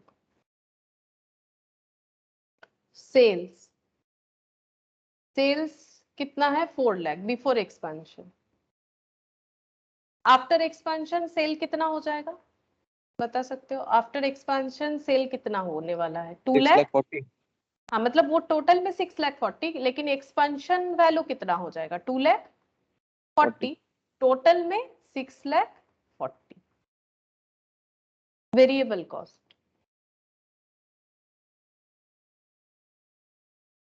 वेरिएबल कॉस्ट है 60% ऑफ सेल्स, तो यहाँ पर लगाते हैं 60% ऑफ सेल्स, तो इसका 60% 2,40,000, इसका भी 60%, कुछ बोला नहीं है तो सिमिलर ही लगाएंगे कि कुछ चेंजेस, 1,44,000। हाँ चेंजेस नहीं बोला है तो इतना ही, ये टोटल दोनों का एडिशन 3,84,000। 3,84,000। थर्ड कंट्रीब्यूशन 1 माइनस 2 करके, तो 4 लाख माइनस 2,40,000, ये तो 96 आ रहा है, 1 160। लाख, हाँ 1,60,000 और 96 2,56,000। हाँ 2,56,000। Fixed cost 80। अच्छा, इसमें फिक्स्ड कॉस्ट कितना होगा, एडिशनल फिक्स्ड कॉस्ट बढ़ेगा कुछ बोला था, ये 40,000। देखो 40,000, तो ये एक्सपेंशन के वजह से फिक्स्ड कॉस्ट हो जाएगा 40,000, तो टोटल फिक्स्ड कॉस्ट कितना बन जाएगा 80 1,20,000। पहले से, हाँ 1,20,000 लेस करने से मिलेगा प्रॉफिट बिफोर टैक्स, क्योंकि टैक्स है तो हम लोग लिखेंगे प्रॉफिट बिफोर टैक्स 3 माइनस 4 करके, तो 1,60,000 माइनस 80,000 ही होगा शायद, आधा होगा यस, ना 80,000, 56,000। ये हो जाएगा 56,000, टोटल 1,36,000। 1,36,000। अच्छा, लेस करना पड़ेगा tax, tax at the rate of 60%, जो है वही दे देंगे क्योंकि नया कुछ बोला नहीं है, तो 80,000 का 60%, 48,000। 48,000, तो बचेगा कितना, माइनस इक्वल टू कर लेते हैं कैलकुलेटर में 32। 32, ये हो जाएगा प्रॉफिट आफ्टर टैक्स 5 माइनस 6 करके, 56,000 into 60%, 33,600, minus equal to 22 400 1,36,000 into 60%, 81,600, 54,400 54,400। ये हो गया प्रॉफिट बिफोर टैक्स। अच्छा, प्रॉफिट क्या बढ़ रहा है? अगर हम लोग नया जो एक्सपांशन है वो अगर कर रहे हैं तो प्रॉफिट बढ़ रहा है। देखो 22,400 का प्रॉफिट आ रहा है और टोटल प्रॉफिट जो है 54,400 हो रहा है। ठीक है, अच्छा हम लोग का एक्सपेक्टेड इनकम कितना था पहले? यहाँ पर बोला है, ये देखो बोल रहे कि the company also wants to earn additional income of 3,200 on investment. तो इन्वेस्टमेंट में 3,200 इनकम कर रहा है या उससे ज्यादा कर रहा है? बोलो। ज्यादा कर रहे हैं। बहुत ही ज्यादा कर रहे हैं। ठीक है, तो क्या जो है उनको प्लांट एक्सपेंशन करना चाहिए या नहीं करना चाहिए? ओपिनियन क्या देना चाहिए हम लोग को? करना चाहिए। करना चाहिए। जितना टारगेट प्रॉफिट था उससे काफी ज्यादा इन लोगों का प्रॉफिट हो रहा है। तो from the above computations, it was found that the profit is increased by 22,400। Total इतना प्रॉफिट इंक्रीज हो रहा है, 22,400 टोटल इतना प्रॉफिट इंक्रीज हो रहा है by expanding plant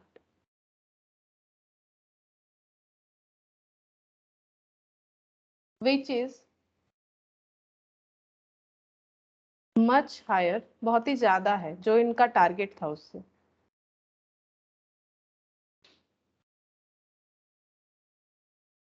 then expected income of कितना था इनका? 3,200 ऑन इन्वेस्टमेंट।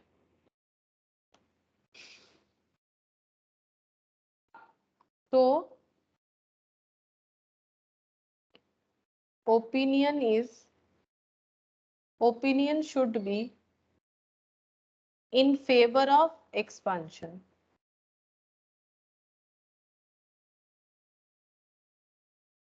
हम लोग एक्सपांशन के फेवर में ही बोलेंगे। ठीक है, इन फेवर ऑफ एक्सपांशन हम लोग investment, sorry in favour of expansion ही हमें करना चाहिए,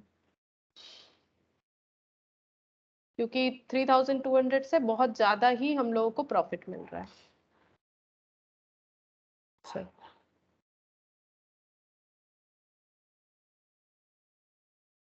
नेक्स्ट देखते हैं। ये वाला पीडीएफ लगभग खत्म हो गया। इसमें 3 क्वेश्चन मैंने बोला बाकी है, मतलब ये पूरा पीडीएफ नहीं खत्म हुआ, मतलब ये क्वेश्चन 21 तक, फिर यहाँ से 1 से हमें मिलेगा छोटा छोटा क्वेश्चन। ठीक है, ये भी कर लेते हैं। और इस पीडीएफ में 3 क्वेश्चन बाकी है आगे का। ठीक है, वो भी करेंगे। तो उसमें कुछ और भी थियोरेटिकल पार्ट है, वो कंप्लीट करने के बाद ही करेंगे। इसलिए जो पहले हम लोगों ने जो भी थ्योरी पढ़ा है उसके बेसिस पे जो भी क्वेश्चन होगा वो पहले कर रहे हैं। अच्छा देखो, ये यहाँ पर क्या बोला है, छोटा छोटा क्वेश्चन है। MNP limited sold 2,75,000 unit of its product at 37.50 per unit. अच्छा, variable cost 17.5 per unit, manufacturing cost 14 and selling cost 3.50 per unit. Fixed cost क्या बोला है? Fixed costs are incurred uniformly throughout the year and amounting to 35 lakh, including depreciation of 15 lakh. There are no beginning or ending inventories. मतलब opening closing stock कुछ भी नहीं है। Compute break even sales level quantity, मतलब break even point कितना unit बेचना है, and cash break even sales level quantity। तो अगर तुम लोग एकदम फर्स्ट क्लास में नोट्स देखोगे तो तुम लोग को वहां पर कैश ब्रेक इवन भी मिल जाएगा। कैश ब्रेक इवन मतलब हमें फिक्स्ड कॉस्ट से क्या लेस कर देना है, जो नॉन कैश फिक्स्ड कॉस्ट है उसे लेस कर देना है। ठीक है, तो हमें पूछा है एक ही क्वेश्चन पूछा है, ब्रेक इवन पॉइंट निकालना है। ठीक है, लेकिन एक कैश बेसिस एक नॉन कैश बेसिस। ठीक है, तो illustration 1, break even sales quantity, पहले बताओ अगर ब्रेक इवन सेल्स क्वांटिटी में कैलकुलेट करना है तो क्या फॉर्मूला होता है? फिक्स्ड कॉस्ट तो ऊपर होगा ही होगा, क्योंकि फिक्स्ड कॉस्ट को रिकवर करने के लिए हम लोग ब्रेक इवन तक पहुंच, कंट्रीब्यूशन पर यूनिट, ठीक है, पर यूनिट लगाना पड़ेगा तब ब्रेक इवन पॉइंट आएगा। अगर हम लोग टोटल कंट्रीब्यूशन कर देंगे तो नहीं होगा, पर यूनिट लगाना पड़ेगा। अब देखते हैं फिक्स्ड कॉस्ट कितना है। तो देखो फिक्स्ड कॉस्ट कितना है बता सकते हो? फिक्स्ड कॉस्ट नीचे दिया हुआ था। Fixed cost through out the year 35 lakh. अच्छा, कंट्रीब्यूशन पर यूनिट कैसे निकालेंगे? सेल्स माइनस वेरिएबल कॉस्ट करके। चेक करते हैं क्या सेल्स माइनस वेरिएबल कॉस्ट हमें गिवन है कि नहीं। हाँ गिवन है ना, 37.5 और 17.5।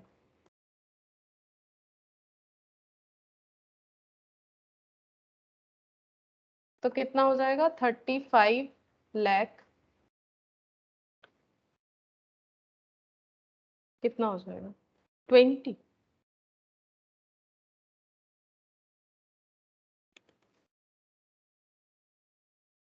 वन लाख 75,000 यूनिट, ये हो जाएगा हम लोगों का ब्रेक इवन पॉइंट, ठीक है। अब हम लोग को कैश ब्रेक इवन पॉइंट निकालने के लिए बोला है, cash break even sales quantity, मतलब वही पॉइंट में आंसर निकालने के लिए बोला है, मतलब पॉइंट यानी कि कितना यूनिट बेच सकते हैं। Fixed cost divided by contribution per unit, ठीक है। तो कंट्रीब्यूशन पर यूनिट तो उतना ही रहेगा, उसमें थोड़ी ना कोई चेंजेस होगा। फिक्स्ड कॉस्ट से हमें डेप्रिसिएशन जैसा अगर कोई कॉस्ट है यानी non cash fixed cost less करना है, तो कैश फिक्स्ड कॉस्ट कितना होगा? यहाँ पर ना कैश फिक्स्ड कॉस्ट लिख देते हैं, ठीक है। तो फिक्स्ड कॉस्ट वैसे तो टोटल 35 लाख है, कितना माइनस करेंगे? 15 लाख। डेप्रिसिएशन 15 लाख, डेप्रिसिएशन 15 लाख दे रखा है, तो 35 लाख माइनस 15 लाख,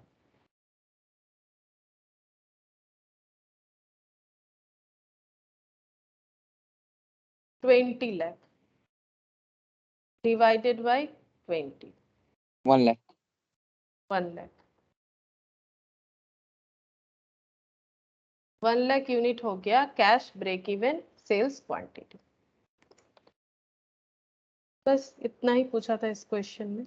इलस्ट्रेशन 2 देखो, इलस्ट्रेशन 2 में क्या बोल रहा है? You are given the following particulars, fixed cost दे रखा है, वेरिएबल कॉस्ट दे रखा है, selling price, break even point निकालने के लिए बोला है। ये सब तो फटाफट हो जाएगा। Break even point 10 lakh. Break even point, हाँ 10,000 यूनिट। 10 लाख अगर निकाल रहे हो तो वो रुपीज में आ रहा है शायद, yes ma'am.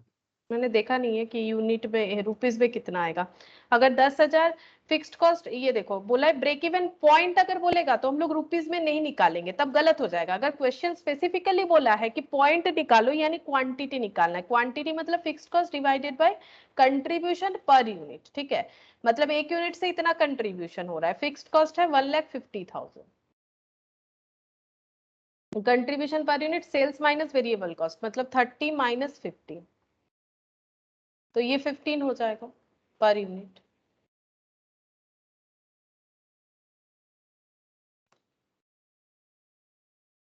Rupees rupees cancel, तो इसका मतलब आंसर जो है यूनिट में आएगा 1 लाख, नहीं 1 लाख नहीं, 10,000 ना, 10,000। 10,000 यूनिट। और अगर ब्रेक इवन सेल्स हमें कैलकुलेट करने बोलता है तो 10 लाख होता भी नहीं, 10,000 इंटू कितना होता? अगर हमें ब्रेक इवन सेल्स निकालने बोलेगा, बोला नहीं है क्वेश्चन में, अगर बोलेगा तो कितना होगा? सेल्स मतलब क्या? Value yes ma'am. कितना होगा? 10,000 यूनिट 3 लाख। कितना 3 करके? लाख। 3 लाख होगा मैम अगर ब्रेक 3 इवन सेल्स। 3 लाख होगा या 30? 3 लाख होगा फिर, यस मैम। हाँ 3 लाख होगा, तब 3 लाख होगा। 10 लाख कुछ आंसर लेकिन नहीं होगा, ठीक है। तो ब्रेक इवन सेल्स 3 लाख होगा अगर कैलकुलेट करने बोलता है, इतना यूनिट बेचना है तब ब्रेक इवन पॉइंट पे पहुंचेंगे, और एक एक यूनिट 30 रुपीज करके बेचते हैं तो 3 लाख होगा अगर ब्रेक इवन सेल्स बोलेगा। वैसे क्वेश्चन में बोला नहीं था। Sales to earn a profit of 20,000, अगर 20,000 प्रॉफिट अर्न करना है तो कितना सेल्स करना पड़ेगा? तो सेल्स रिक्वायर्ड 3,40,000। 3,40,000, हाँ। फिक्स्ड कॉस्ट फॉर्मूला क्या होता है? Fixed cost plus desired profit यानी contribution divided by PV ratio. तो फिक्स्ड कॉस्ट कितना है? फिक्स्ड कॉस्ट है 15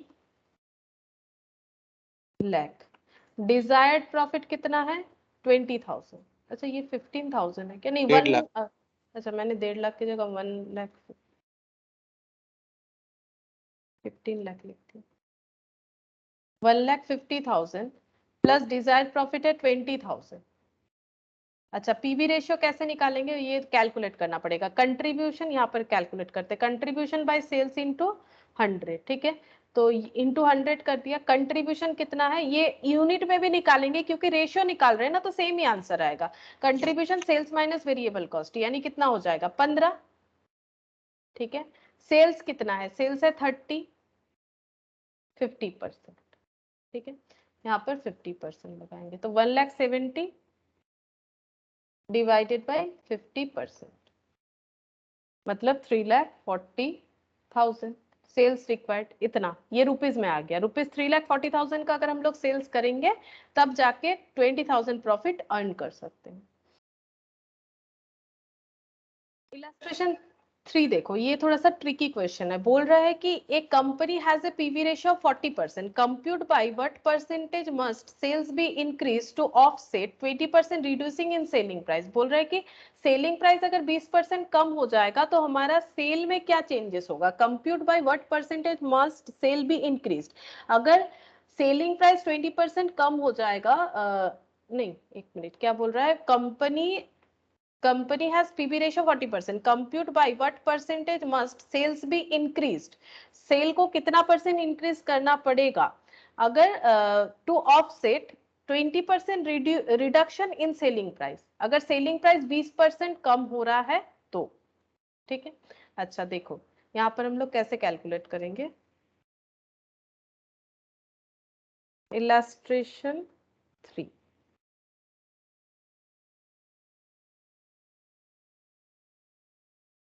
तो अभी सेलिंग प्राइस कितना चल रहा है ये देखो। अभी सेलिंग प्राइस कितना चल रहा है, कंट्रीब्यूशन कितना है 40%, 100। पीवी रेशियो हाँ 100, सेलिंग प्राइस है 100, पीवी रेशियो मतलब कंट्रीब्यूशन बाय सेल, तो कंट्रीब्यूशन कितना है 40, ठीक है।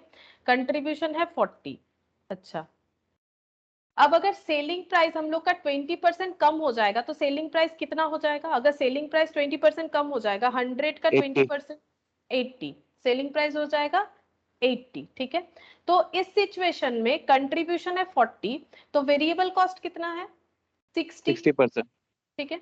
तो अगर ये सिचुएशन होगा और वेरिएबल कॉस्ट अगर एज इट इज है, क्योंकि उसमें तो कोई चेंजेस बोला नहीं है, तो कंट्रीब्यूशन कितना होगा, क्योंकि सेल चेंज हो रहा है, वेरिएबल कॉस्ट तो चेंज नहीं हो रहा है। तो कंट्रीब्यूशन कितना हो जाएगा, सेल्स माइनस वेरिएबल कॉस्ट 20, ठीक है। Yes ma'am. 20 हो जाएगा और ये सेलिंग प्राइस है, ठीक है। तो हम लोग यहाँ से कैलकुलेट कर पाएंगे। अब देखो अब हमें क्या करना पड़ेगा, what percentage must sales be increase to offset 20% reduction in selling price. Sale value को कितने से हमें इंक्रीज करना पड़ेगा, यही बोल रहा है ना। एक second, compute by what percentage must sales be increased, कितना मैम सेल सेल को हम लोग, इंक्रीज हो रहा है और सेलिंग प्राइस कम हो रहा है। सेलिंग प्राइस कम हो रहा है। अच्छा सेल कितना बढ़ा दे ताकि सेलिंग प्राइस कम होने के बाद भी हम लोग उसे कंपेंसेट ऑफसेट कर पाए। अच्छा ठीक है, चलो ये सिचुएशन अराइज हो रहा है अभी जो मैंने यहाँ पर लिखा था।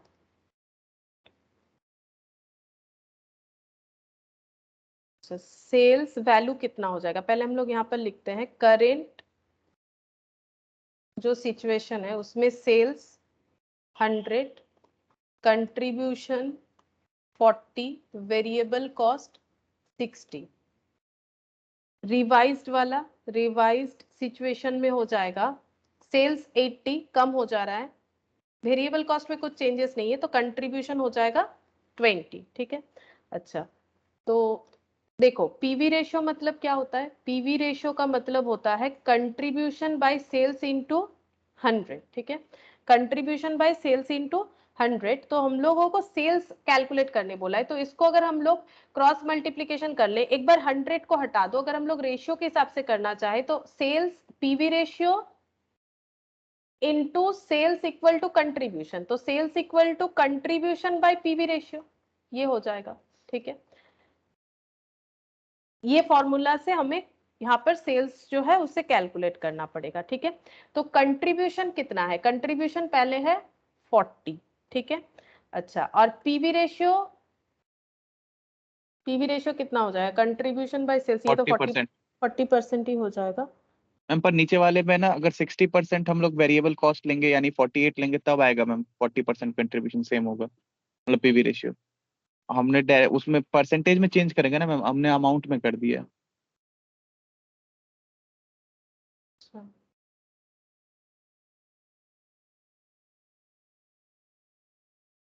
एक मिनट रुको, ऐसे करके थोड़ा सा प्रॉब्लम होगा, रुको, इससे एक आसान तरीका है, फिर हम वो वाला बताते हैं कैसे करके होगा, नहीं तो हम ठीक समझा नहीं पा रहे। हम लोग मान लेते हैं कि let selling price per unit, इससे अच्छा समझ में आ जाएगा। एक हम लोग एग्जांपल ले लेते हैं इस सिचुएशन का, 10 and sales quantity is 100 unit, ठीक है। ये हम लोग पहले समझ लेते हैं। अगर क्वेश्चन में कुछ नहीं दिया हुआ है, हम लोग अपने मन से एजम्पशन ले रहे हैं, ये समझने के लिए एनालिसिस, ठीक है। ऐसा एनालिसिस एग्जाम में करने का जरूरत नहीं होगा, जस्ट समझाने के लिए बोल रहे हैं कि सेलिंग प्राइस 10 रुपए करके है और सेल्स क्वांटिटी अगर 10 है तो सेल्स कितना होगा? ₹10 इंटू 100,000। कंट्रीब्यूशन कितना हो जाएगा? करेंट जो सिचुएशन है 40% ऑफ क्या बोल रखा है, देखो 40% जो है वो सेल वैल्यू के ऊपर ही होता है, तो 40% ऑफ 1000 तो कितना हो जाएगा? 400। तो वेरिएबल कॉस्ट कितना आ जाएगा? 600, जो मैंने पहले वहां पर 100 करके दिखाया था, ठीक है। इस तरह से करने से अच्छे से समझ में आएगा कि सेल्स अगर 10 मान रहे हैं और सेल्स क्वांटिटी 1000 है तो वेरिएबल कॉस्ट इतना आ जाएगा, ठीक है। अच्छा, अगर हम लोग सेलिंग प्राइस को चेंज कर देते हैं तो सेलिंग प्राइस कितना हो जाएगा?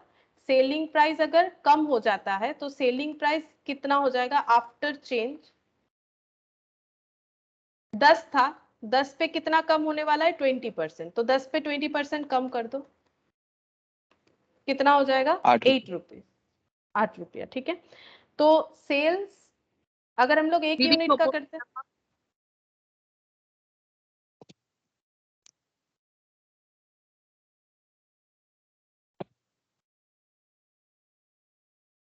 होएगा। सेल्स 8 रुपीज, वेरिएबल कॉस्ट तो कुछ चेंज बोला नहीं है, तो वेरिएबल कॉस्ट अगर 600 है तो पर यूनिट कॉस्ट कितना है? एक बार सोचो, वेरिएबल कॉस्ट अगर 600 है तो पर यूनिट कितना है? 100 के ऊपर है ना, तो 1 यूनिट 0.6 का क्या? नहीं, सिर्फ 6, फिर सिर्फ 6। सिर्फ 6, ठीक है। तो यहाँ पर कंट्रीब्यूशन आ गया, सेलिंग प्राइस चेंज होने की वजह से कंट्रीब्यूशन पर यूनिट आ गया, तो पीवी रेशियो देखते हैं कि क्या बनेगा, ठीक है। पहले तो पीवी रेशियो 40% था, 25%। हाँ, से contribution divided by sales into 100, ये हो गया 25%। ये सिचुएशन क्या हुआ कि सेलिंग प्राइस अगर 20% रिड्यूस हो गया, दैट मींस 8 पर यूनिट हो गया। तो अगर हम लोग अर्लियर जो कंट्रीब्यूशन मार्जिन है, अर्लियर कंट्रीब्यूशन मार्जिन का मतलब ये देखो, ये 400, ठीक है। ये अगर हम लोग 400 जो है इसको हम लोग इंक्रीज करना चाहते हैं सेल क्वांटिटी को इंक्रीज करते हुए, ठीक है। तो फिर हमारा टारगेट कंट्रीब्यूशन कितना होना चाहिए? 400 ही रहना चाहिए। तो उस हिसाब से यहाँ पर क्या हो रहा है, पीवी रेशियो बन जा रहा है 20%, 25%। अब हम लोग यहाँ पर सेल्स वैल्यू जो है वो कैलकुलेट कर सकते हैं इसके हिसाब से, ठीक है। तो सेल्स वैल्यू कितना हो जाएगा? डिजायर कंट्रीब्यूशन कितना रखना चाहते हैं? 400 ही रखना चाहते हैं, यही वाला डिजायर कंट्रीब्यूशन रखना चाहते हैं, लेकिन पीवी रेशियो हम लोग का 25% हो जा रहा है। क्यों? यहाँ पर यही वाला पॉइंट हमें देखना है कि variable cost as it is रह रहा है, वेरिएबल कॉस्ट 6 रुपए करके ही रह रहा है, चेंज अगर कुछ हो रहा है तो सेल्स चेंज हो रहा है, ठीक है। तो सेल्स वैल्यू कितना हो जाएगा? तो 400 ही अगर हम लोगों को कंट्रीब्यूशन रखना है तो हम लोग का सेल जो है वो बनना चाहिए 1600,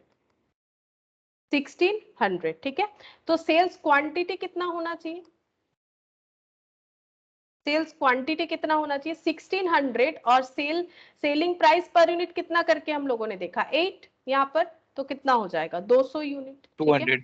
200 यूनिट। अब क्वेश्चन देखो फिर से, company has a PV ratio of 40% PV ratio है, तो मैंने उसी हिसाब से किया। यहाँ पर जस्ट मैंने एक डेटा एज्यूम कर लिया कि 100 यूनिट बेचना है 10 रुपए करके, तो 40% कंट्रीब्यूशन के हिसाब से वेरिएबल कॉस्ट इतना हो जाएगा। अब बोल रहा है compute by what percentage must sales be increase, sale को हमें कितना इंक्रीज करना पड़ेगा, ठीक है। सेल को हमें कितना इंक्रीज करना पड़ेगा? ये देखो 100 से 200 इंक्रीज करना पड़ा, सेल हमें 200 यूनिट इंक्रीज किया, मतलब इंक्रीज 100 यूनिट किया। पहले 100 था मेरे एग्जांपल के हिसाब से, और भी 100 इंक्रीज किया तो 200 हो गया। To offset 20% reduction in selling price. Selling price 20% कम हो गया, यानी 10 से 8 रुपए हो गया। और अगर हम लोग सेम कंट्रीब्यूशन रखना चाहते हैं, क्योंकि बाकी चेंज नहीं कर रहे, variable cost as it is रह रहा है, सिर्फ सेल इफेक्ट कर रहा है, तो अगर हम लोग बाकी सारा चीज कांस्टेंट रखना चाहते हैं तो हमें कितना यूनिट सेल बढ़ाना पड़ेगा ताकि हम लोग ये सेम प्रॉफिट को ऑफसेट कर पाए। ठीक है, अब यही चीज को हमें क्या करना है, नॉर्मल कंसेप्ट में लिखना पड़ेगा। ये तो एनालिसिस हो गया। अब इस क्वेश्चन को हम लोग ऐसे कर सकते हैं, देखो मेन जो सोल्यूशन होगा वो कुछ इस तरह से होगा। यहाँ पर sales value, revised sales value, revised sales value कैसे निकालेंगे, ये देखो कैसे निकाला। यहाँ पर कंट्रीब्यूशन, डिजायर्ड कंट्रीब्यूशन जो हम लोग रखना चाहते हैं, डिवाइडेड बाय पीवी रेशियो। ठीक है, तो यहाँ पर लिखेंगे, ये देखो डिजायर्ड कंट्रीब्यूशन जो हम लोग चाहते हैं पहले से ही है, डिवाइडेड बाय पीवी रेशियो कौन सा वाला होगा, मॉडिफाइड 25% लिया ना, मतलब रिवाइज्ड पीवी रेशियो। ये फॉर्मूला हो रहा है। ठीक है, फॉर्मूला में अगर देखें तो ये हो रहा है कि कंट्रीब्यूशन टारगेट है इतना, लेकिन सेल प्राइस कम हो गया है। ठीक है, तो पीवी रेशियो इतना बन रहा है, तो इतना कंट्रीब्यूशन को रिकवर करने के लिए इतना पीवी रेशियो से कितना सेल क्वांटिटी बढ़ाना पड़ेगा। तो फॉर्मूला कुछ इस तरह से बन जाएगा, desired contribution divided bye revised PV ratio. ठीक है, तो अब हम लोग सबसे पहले निकालेंगे ये वाला revised PV ratio. Revised PV ratio कैसे निकलेगा, ये देखो कंट्रीब्यूशन बाय सेल्स इनटू 100, यानी revised contribution revised sale price. तो यहाँ पर लिखेंगे revised contribution divided bye revised selling price. तो रिवाइज्ड कंट्रीब्यूशन क्या होगा, रिवाइज्ड सेलिंग प्राइस क्या होगा। अगर हम लोग 100 मान के कर रहे थे तो 100 में 20% कम होने का मतलब कितना हो जाएगा, 80। तो कंट्रीब्यूशन क्या हो जाएगा, sales minus variable cost. Variable cost तो 60 था, वो चार्ट बना लो जो मैंने पहले बोला था कि सेल्स अगर 100 है, पीवी रेशियो 40 का मतलब क्या है, सेल्स 100 कंट्रीब्यूशन 40 वेरिएबल कॉस्ट 60। ठीक है, रिवाइज्ड क्या हो जाएगा, ये 80 हो गया, सेल्स 80 हो गया 20% डिक्रीज होने की वजह से, तो वेरिएबल कॉस्ट अगर इतना ही रहेगा तो कंट्रीब्यूशन हो जाएगा 20। तो वही किया, 80 माइनस 60 डिवाइडेड बाय 80, तो ये कितना हो जाएगा 25%। ये हो गया रिवाइज्ड पीवी रेशियो। तो ये मिल गया रिवाइज्ड पीवी रेशियो 25%। वो एग्जांपल से वही आया, कुछ भी यूनिट मानो 25% ही आएगा। ठीक है, डिजायर्ड कंट्रीब्यूशन क्या है, हम लोग कंट्रीब्यूशन चेंज नहीं करना चाहते, कंट्रीब्यूशन क्या है जो पहले था वही रखना चाहते, यानी 40। तो डिवाइड कर दो,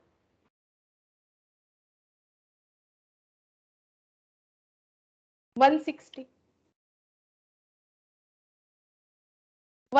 आ जाएगा। ठीक है, तो हम लोगों को सेल कितना इंक्रीज करना पड़ेगा, हम लोगों ने यहाँ पर सेल कितना मान के किया था 100, तो अगर 160% करना है तो सेल कितना इंक्रीज करना पड़ेगा, 160 अगर सेल हो जाएगा तो सेल्स टू बी इंक्रीज्ड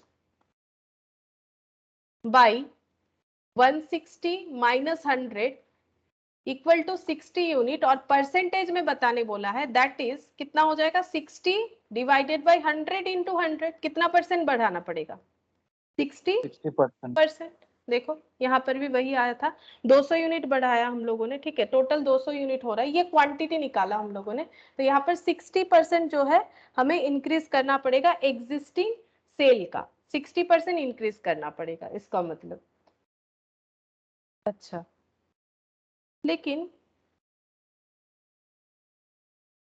60% तो इंक्रीज करना पड़ा। अगर यहाँ पर जो एग्जांपल लिया 200 यूनिट हुआ, 100 से 200 हो गया 100, ये तो 50% हो जा रहा है ना, फिर ये क्या गड़बड़ है, ये 100, ये 100 डिवाइडेड बाय 100, ये तो 100% हो रहा है फिर।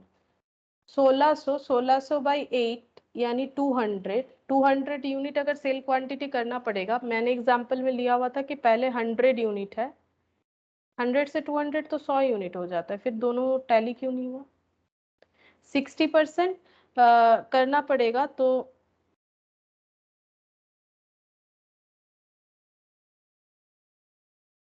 अच्छा 60% सेल्स वैल्यू को इंक्रीज करना पड़ेगा, तो उस केस में सेल क्वांटिटी कितना होगा, अच्छा वो भी तो निकालना चाहिए। ये तो मिला सेल क्वांटिटी नहीं निकाला हम लोगों ने, ये निकाला है सेल्स वैल्यू। ये तो सब रुपीज में है। सेल्स वैल्यू 60% इंक्रीज करना पड़ेगा, तो सेल्स क्वांटिटी कितना होगा, क्वांटिटी कितना होगा। लेकिन यहाँ पर तो हम लोगों ने सेल्स क्वांटिटी फिर कैसे निकालेंगे, यहाँ पर सेल्स क्वांटिटी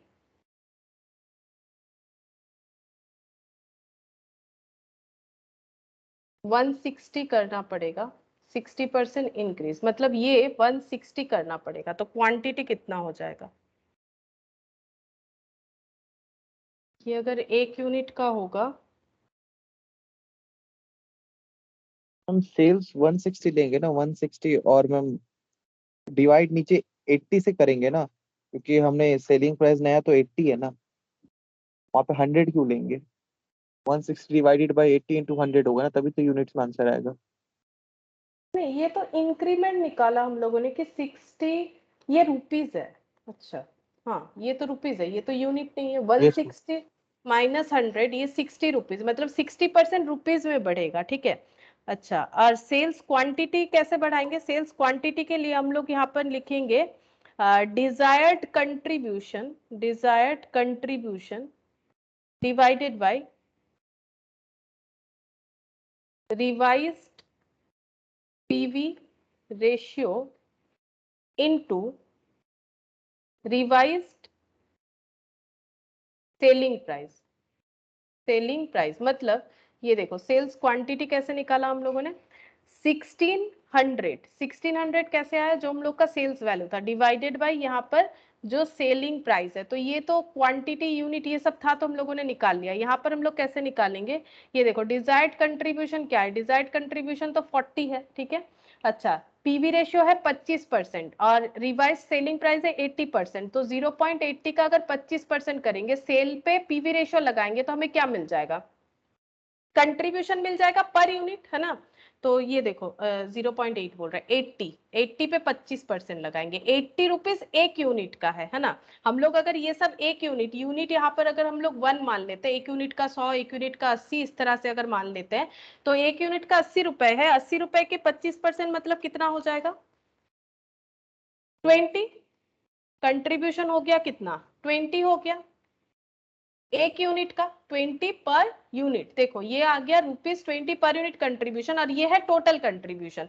तो एक यूनिट बेचने पे 20 रुपए का कंट्रीब्यूशन रिकवर कर पाएंगे, तो 40 रुपए का कंट्रीब्यूशन रिकवर करने के लिए कितना यूनिट बेचना पड़ेगा, डिवाइड करने से ही तो पता चलेगा ना। 40 रुपीज का टोटल डिजायर्ड कंट्रीब्यूशन हमें चाहिए, और एक यूनिट बेच के 20 रुपीज हम लोग कंट्रीब्यूशन निकाल सकते हैं। अगर 80 रुपए सेलिंग प्राइस है, उस हिसाब से 25% पीवी रेशियो हो रहा है, तो डिवाइड करने से देखो कितना आ रहा है, 2 यूनिट आ 200। रहा है, 2 हम आएगा। इसको परसेंटेज में नहीं करेंगे, 2 ही डालेंगे। 18 to 25 है तो कितना आ रहा है, 20 इंटू रुपीज आ रहा है। इंटू 100 नहीं करेंगे मैम। क्यों 100, वो तो मैंने यहाँ पर 100 यूनिट माना था, इसीलिए यहाँ पर तो हम लोग अच्छा, एक यूनिट मान के कर रहे हैं ना, एक यूनिट का, ये 100 तो सेलिंग प्राइस माना है, तो एक ठीक यूनिट है। का, तो ये 2 यानी डबल हो गया, एक यूनिट का डबल हो गया ना 2। हम फिर से एक बार समझा देते, देखो मैंने दो तरह से करके दिखाया। पहले यहाँ पर मैंने एक 100 यूनिट और 10 रुपीज करके माना था, इसके जगह पे यहाँ पर एक यूनिट और 100 रुपए यहाँ पर बोला है ना, पीवी रेशियो 40%, इसीलिए 40% का मतलब क्या हो गया, कंट्रीब्यूशन 40 तो सेल्स 100 हो गया ना, तो कितने यूनिट का कुछ नहीं बोला है, तो एजम्पशन है एक यूनिट का, ठीक है। वेरिएबल कॉस्ट 60 हो गया, तो अगर हम लोग का सेलिंग प्राइस 80 हो जाता है, 20% कम हो जाता है और वेरिएबल कॉस्ट फिक्स रहेगा, तो कंट्रीब्यूशन ये बन जाएगा। अब हमें बोला है कि रिवाइज सेल्स वैल्यू क्या होना चाहिए, तो वैल्यू मतलब रुपीज में होता है, तो डिजायर्ड कंट्रीब्यूशन कितना है, 40 रखना चाहते हैं, ₹40 एक यूनिट का, और divided by revised PV ratio कर दिया। पीवी रेशियो हम लोगों ने यहाँ पर निकाल लिया था 160, ये रुपीज में आंसर आ गया, तो 160 रुपए का सेल्स वैल्यू बनना चाहिए। तो 160 रुपए का सेल्स वैल्यू होने के लिए कितना यूनिट सेल करना पड़ेगा, ठीक है, कितना यूनिट सेल करना पड़ेगा। तो सेल कितना इंक्रीज हुआ, यहाँ परसेंटेज में दिखा दिया हम लोगों ने, 60% सेल जो है वो इंक्रीज हुआ है, सेल वैल्यू पे 60% इंक्रीज हुआ है, ठीक है। तो 60% 2021 सेल वैल्यू इंक्रीज हो गया, अब सेल क्वांटिटी कितना बढ़ाना पड़ेगा, तो डिजायर्ड कंट्रीब्यूशन क्या है 40 है, ठीक है। और जो हम लोगों का एक यूनिट बेच के कंट्रीब्यूशन कितना मिल रहा है 80 जो है सेलिंग प्राइस है, ठीक है।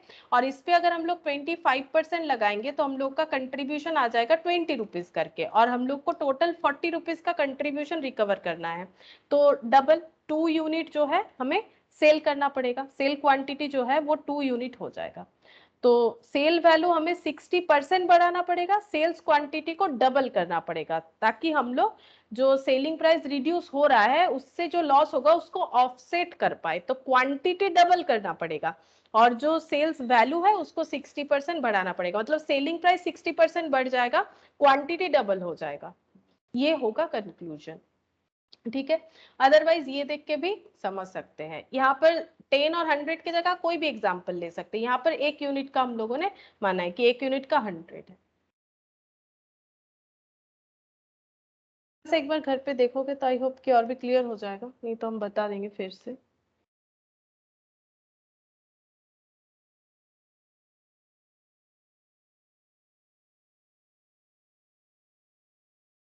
अच्छा ये बता रहा है, देखो यहाँ पर ही करके दिखा देते हैं। PQR limited has furnishes the following data for the 2 years। ये 2 साल का डेटा दे रखा है, यहाँ कुछ क्वेश्चन मार्क दे रखा है। There has been substantial savings in the fixed cost in the year 2020-21 due to the restructuring process. The company could maintain its sales quantity level 1920 in 2021 by reducing selling price. Company क्या कर सकती है, अपना selling quantity level को maintain कर सकती है selling price को रिड्यूस करके। You are required to calculate the following sales for 2021 in value. 2021 का सेल्स जो है वो वैल्यू में कैलकुलेट करने बोला है। तो कैसे कैलकुलेट होगा, देखो 1920 का सेल्स जो है वो है 8 लाख, पीवी रेशियो है 50% और मार्जिन ऑफ सेफ्टी है 40%, ठीक है। अच्छा अब यहाँ पर बोल रहा है कि फिक्स्ड कॉस्ट जो है 2021 में सेविंग्स होगा। अच्छा तो अब हम लोग को बोल रहा है कि फिर 2021 में सेल्स कितना होना चाहिए, वैल्यू में पूछ रहा है। अच्छा देखो पीवी रेशियो इन 1920 50%। देखो पीवी रेशियो इतना है, ठीक है। हमें यहाँ का सेल ही पूछा है, पहले वाले क्वेश्चन ये जो है पहला क्वेश्चन का आंसर वही यहाँ पर क्वेश्चन मार्क दिया हुआ है। वेरिएबल कॉस्ट कितना हो जाएगा, फिर 100 माइनस 50% कर दो, कितना हो जाएगा 100% माइनस 50%, 50% हो गया वेरिएबल कॉस्ट, ठीक है। तो वेरिएबल कॉस्ट अमाउंट में कितना हो जाएगा, 8 लाख का कितना करेंगे 50%। 50% यानी 4 लाख। अब बोल रहा है 2021 में हम लोग सेल क्वांटिटी लेवल को वही रखना चाहते हैं जो पहले से था, नहीं चेंज करना चाहते, ठीक है। तो यहाँ पर लिखेंगे in 2021 sales quantity has not changed, quantity मतलब यूनिट, दस वेरिएबल कॉस्ट, क्या वेरिएबल कॉस्ट फिर चेंज होगा, बोलो। अगर हम लोग सेल क्वांटिटी नहीं बढ़ाएंगे तो क्या वेरिएबल कॉस्ट 2021 में चेंज होगा, क्योंकि वेरिएबल कॉस्ट कब होगा। चेंज होता है, नहीं होगा। जब हम 10 सेल्स यूनिट चेंज होगा तब, हाँ बोलो। हम वेरिएबल को जब सेल्स यूनिट चेंज होगा तब बीसी चेंज होगा, ऐसे तो नहीं हाँ होगा। तो नहीं होगा, तो 2021 कितना रहेगा, बोलो वेरिएबल कॉस्ट कितना रहेगा अगर हम लोग सेल्स यूनिट नहीं 50%। चेंज, मतलब यही रहेगा 4 लाख ही रहेगा। अगर Yes, ma'am। क्वांटिटी ही नहीं चेंज होगा तो ये 4 लाख ही रहेगा। अच्छा अब हम लोग को बोल रहा है तो पीवी रेशियो निकाल लेते हैं। पीवी रेशियो निकालेंगे 2021 का, तो 2021 का पीवी रेशियो क्या हो जाएगा, कंट्रीब्यूशन बाय सेल्स इनटू 100, शायद दिया हुआ है 37.5, कैलकुलेट करने का जरूरत नहीं, गिवन है 37.5%। तो वेरिएबल कॉस्ट कितना हो जाएगा 100 माइनस 37.5% यानी कितना हो जाएगा 62.5%, ये वेरिएबल कॉस्ट हो जाएगा। अगर ये पीवी रेशियो है, क्योंकि ये गिवन है, तो पीवी रेशियो इतना है तो वेरिएबल कॉस्ट इतना हो जाएगा, ठीक है। तो सेल्स कितना हो जाएगा, सेल्स इन 2021 में हो जाएगा 4 लाख इक्विवेलेंट टू 62.5%। क्या हम लोग ये बोल सकते हैं कि अमाउंट हमें पता है 4 लाख ही होगा, इससे ज्यादा भी नहीं होगा, कम भी नहीं होगा, परसेंटेज हम लोगों ने कैलकुलेट कर लिया, तो हम लोग बोल सकते हैं 4 लाख इज इक्विवेलेंट टू 62.5%, क्योंकि ये कंट्रीब्यूशन का अमाउंट है, सॉरी ये वेरिएबल कॉस्ट का अमाउंट है और ये वेरिएबल कॉस्ट का परसेंटेज है, तो हम लोग बोल सकते हैं 4 लाख का कितना 62.5% इक्विवेलेंट टू, तो 100% इक्विवेलेंट टू कितना होगा, मतलब सेल पता 6 चल लाख जाएगा, 40। 6,40,000 का सेल होना चाहिए, तो पहला आंसर आ गया। ठीक है, कि यहाँ पर सेल कितना होना चाहिए। अच्छा, फिर पूछ रहा है कि ब्रेक इवन, नहीं ब्रेक इवन नहीं, fixed cost for 2021 in value, fixed cost कितना होगा। तो सेल्स तो हम लोगों ने निकाल लिया, अब हम लोग कैलकुलेट करेंगे ब्रेक इवन सेल्स भी बोला है और फिक्स्ड कॉस्ट भी बोला है। ठीक है, तो पहले ब्रेक इवन सेल्स निकालना पड़ेगा, तभी फिक्स्ड कॉस्ट निकल जाएगा। तो देखो ब्रेक इवन सेल्स कितना हो जाएगा, तो 6,40,000, तो ब्रेक इवन सेल्स कैसे निकाल सकते हैं, ब्रेक इवन सेल्स मतलब क्या होता है, actual sales minus margin of safety, और यहाँ पर कुछ डेटा गिवन था तो हम लोग इसे यूज कर सकते हैं, मार्जिन ऑफ सेफ्टी है 21.875, तो एक्चुअल सेल्स कितना है 100%, मतलब परसेंटेज दिया हुआ है तो हम लोग 100 मान सकते हैं ना, margin of safety is percentage of total cell, तो टोटल सेल 100 है, उसमें 21.875, आराम से ये हम लोग माइनस करके निकाल सकते हैं कि कितना परसेंटेज ब्रेक इवन सेल है, sorry margin of safety, break even sales है, क्योंकि मार्जिन ऑफ सेफ्टी इतना है टोटल सेल का, 1 लाख तो 40।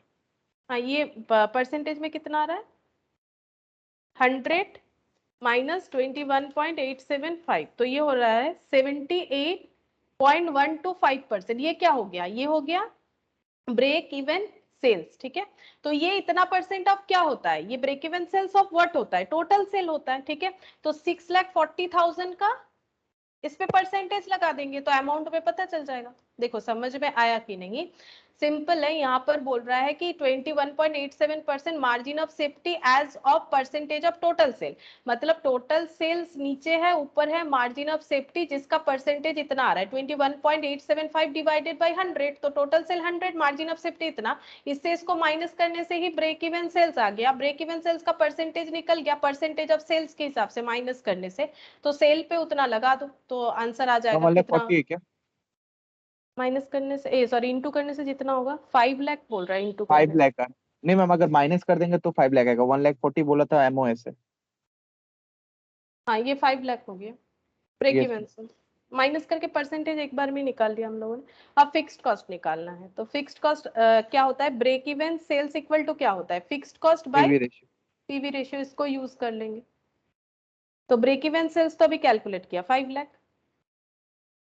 फिक्स्ड कॉस्ट कैलकुलेट करने बोल रहा है, पीवी रेशियो 2020-21 का 37.5 गिवन है ना क्वेश्चन में, तो फिक्स्ड कॉस्ट ये परसेंटेज है, इंटू कर लो 5 लाख इंटू 37.5%, 1,87,500। 1,87,500, तो ये परसेंटेज परसेंटेज यूज करके ही हो जाएगा, तो तीनों आंसर निकल गया कि फिक्स्ड कॉस्ट क्या होगा ब्रेक इवन, लेकिन पहले हाँ, पहले ब्रेक इवन निकालना पड़ेगा, नहीं तो फिक्स्ड कॉस्ट नहीं निकाल पाएंगे। हम ब्रेक इवन तो डायरेक्ट भी निकल जाएगा ना, बीईपी इक्वल टू कर देंगे एक्चुअल सेल्स लेस एमओएस, क्योंकि एमओएस का परसेंटेज तो दे रखा है, डायरेक्ट सेल्स पे लगा देंगे। हाँ फिर 2 बार कैलकुलेट करना पड़ेगा, यही है और कुछ नहीं, मतलब 6,40,000 तो हम लोग का टोटल सेल हो गया, अब एमओएस निकालना पड़ेगा 6,40,000 का 21.875%, तो भी होगा, वैसे भी चलेगा 6,40,000। ठीक है, मार्जिन ऑफ सेफ्टी कैसे निकालेंगे, 6,40,000 का 21 21 पॉइंट, पॉइंट। हाँ ऐसे भी हो जाएगा हाँ सिक्स तो मैम लाख 1,40,000 आ जाएगा और उसको डायरेक्ट माइनस कर देंगे तो बीईपी आ गया 5 लाख। हाँ 21.875%, 1,40,000 आ गया, मार्जिन ऑफ सेफ्टी माइनस कर दो तो ये 5 लाख हो जाएगा। ठीक है, इसमें थोड़ा सा मेहनत ज्यादा होगा, 2 बार कैलकुलेशन होगा, ये भी इसमें भी आ जाएगा, बीपी आ गया 5 लाख, लेकिन फिक्स्ड कॉस्ट उसके बाद ही निकाल पाएंगे, BP into BP sale into PV ratio करके, तब हो जाएगा 5 लाख।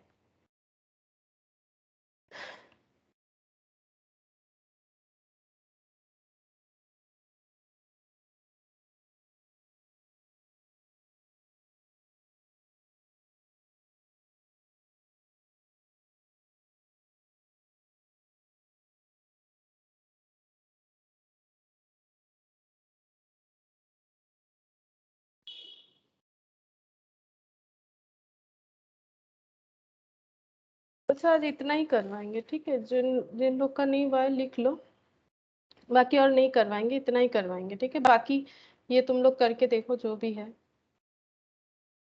2-4 जो भी क्वेश्चन बाकी है नेक्स्ट क्लास में ही करवाएंगे।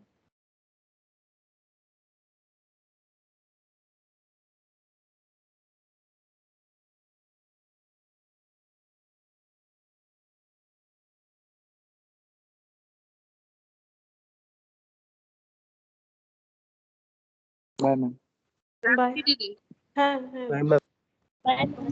बाय। राज हाँ हाँ। बाय।